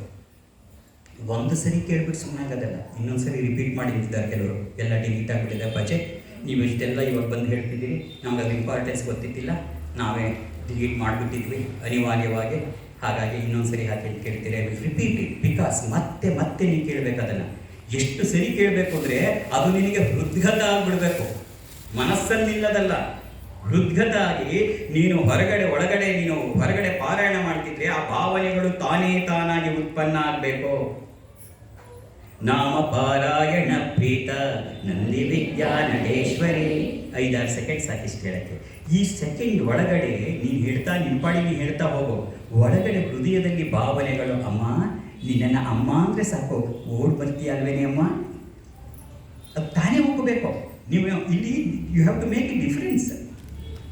ಅಪ್ಪಾಜಿ ನಾನು ನೀವು ಹೇಳಿದ್ದೆಲ್ಲ ಚೆನ್ನಾಗಿ ಕೇಳಿದ್ದೀನಿ ಅಪ್ಪಾಜಿ, ನಾನು ಭಾವಿಸ್ತಾ ಇದ್ದೀನಿ ಅಪ್ಪಾಜಿ. ಹೇಗೆ ಭಾವಿಸ್ತಾ ಇದೀಯ ಮಗಳೇ? ಅಪ್ಪಾಜಿ ನೀವು ಹೇಳ್ತೀರಲ್ಲ ಅಪ್ಪಾಜಿ, ಅದೇ ಥರ ನಮ್ಮ ಮನಸ್ಸಿನಲ್ಲಿ ಕಲ್ಪನೆ ಮಾಡಿಕೊಂಡು ಮಗು ಕಲ್ಪನೆ ಮಾಡ್ಕೋತಾ ಇದ್ರೆ ಅದು 50% ಸೂಕ್ಷ್ಮ ಶರೀರದ್ದು, ಕಾರಣ ಶರೀರದ್ದಲ್ಲ. You have to make a difference here. ಕಲ್ಪನೆ ಮಾಡ್ಕೊಳ್ಳೋದಲ್ಲ, ನಾನು ಹೇಳಿದ್ರೆ ಜ್ಞಾಪಿಸ್ಕೊಡೋದಲ್ಲ ಹೇಳುವಾಗ. It has to come out of is own, ತಾನೇ. ಅದಕ್ಕೆ ನಾನು ಪದ ಉಪಯೋಗಿಸಿದ್ದು. ಮನನ ಮಾಡ್ಕೊಳ್ಳೋದಲ್ಲ, ಹೃದ್ಗತ ಮಾಡ್ಕೋಬೇಕು. ನಿನ್ನ ಹೃದಯದಲ್ಲಿ ಹೇಗಿರ್ಬೇಕು ಅಂದ್ರೆ without your knowledge it has to come automatically, instantly. That is called as bhavane. ಭಾವನೆ ಬೇರೆ, ಕಲ್ಪನೆ ಬೇರೆ. ಕಲ್ಪನೆ 50%, ಭಾವನೆ 95% ಮಾರ್ಕ್ಸ್. ಭಾವನೆ ಆಗ್ಬೇಕಾದ್ರೆ ನೀನು ಎಲ್ಲಿ ಕಳಿಸ್ಬೇಕು? ಹೃದ್ಗತ ಮಾಡಬೇಕು. ಹೃದ್ಗತ ಮಾಡ್ಕೊಳ್ಬೇಕಾದ್ರೆ ಏನ್ ಮಾಡಬೇಕು? ಮತ್ತೆ ಮತ್ತೆ ಮತ್ತೆ ಮತ್ತೆ ಕೇಳಿ ಕೇಳಿ ಮನನ ಮಾಡಿ ಮಾಡಿ ಮಾಡಿ ತುಂಬಿಡ್ಬೇಕು. ಒಂದು ಸರಿ ಚಿತ್ತದೊಳಗೆ ನೀನು ತುಂಬಿಟ್ಬಿಟ್ರೆ ವಿತೌಟ್ ಯುವರ್ ಎಫರ್ಟ್ಸ್ ತಾನಾಗಿ ಬರ್ತೈತೆ. ಅನೇಕ ಕೋಟಿ ಬ್ರಹ್ಮಾಂಡ ಜನನಿ ದಿವ್ಯ ವಿಗ್ರಹ ಹೇಳ್ಬೇಕಾದ್ರೆ ಒಂದು 8-10 ಸೆಕೆಂಡ್ ಸಾಕು. ಆದರೆ ಅಷ್ಟೊಂದು ಅಮ್ಮ ಕೋಟಿ ಕೋಟಿಯ ಬ್ರಹ್ಮಾಂಡವನ್ನೇ ಸೃಷ್ಟಿ ಮಾಡು, ನೀನು ನನ್ನನ್ನು ಜ್ಞಾಪಕ ಇಟ್ಕೊಂಡಿದ್ದೇನೆ, thank you ma. That is how the bhavane. ಈ ಭಾವನಾಯುಕ್ತವಾಗಿ ಹೇಳುವುದನ್ನು ಕಲಿತು ಬಿಟ್ರೆ ನೀನು, you will become another Lalita with in another 3 months without any doubt. ಅದು ಮುಖ್ಯವಾಗಿ ನಾವು ಮಾಡಲ್ಲ ಅಂತಲ್ಲ, ಆ ಭಾವನೆ ಸೇರಿಸೋದು ಹೇಗೆ ಅಂತ ಗೊತ್ತಿಲ್ಲ, ಭಾವನೆಯನ್ನು ಹೃದ್ಗತ ಮಾಡ್ಕೊಳ್ಳೋದು ಹೇಗೆ ಅಂತ ಗೊತ್ತಿಲ್ಲ. ಒಂದು ಸರಿ ಹೃದ್ಗತವನ್ನು ಮಾಡಿಕೊಂಡು ನಾವು ಅದನ್ನು ಮತ್ತೆ ಮತ್ತೆ ಮಾಡ್ತಾ ಹೋಗಬೇಕು. ಹಾಗಾಗಿ ಇಷ್ಟೆಲ್ಲ ಹೇಳಿದ ಮೇಲೆ ಕೊನೆಯದೊಂದು ಮಾತನ್ನು ಹೇಳಿ ನನ್ನ ಮಾತನ್ನು ಇಲ್ಲಿಗೆ ಸಂಪನ್ನಗೊಳಿಸ್ತೀನಿ. ಏನಂತಂದರೆ, ಉದ್ದುದ್ದವಾದ ಮಾತುಗಳನ್ನು ಆಡೋಕ್ಕಿಂತ ನಮ್ಮ ಕೈಲಿ ಆಗುವಂಥ ಮಾತುಗಳನ್ನು ಹೇಳ್ತಾ ನಮ್ಮ ಕೈಲಿ ಆಗುವಂತಹ ಮಾರ್ಗವನ್ನು ನಾವು ತಗೊಂಡು ಹೋಗಬೇಕು. ನನ್ನ ಉದ್ದೇಶನೂ ಕೂಡ ಅಷ್ಟೇ.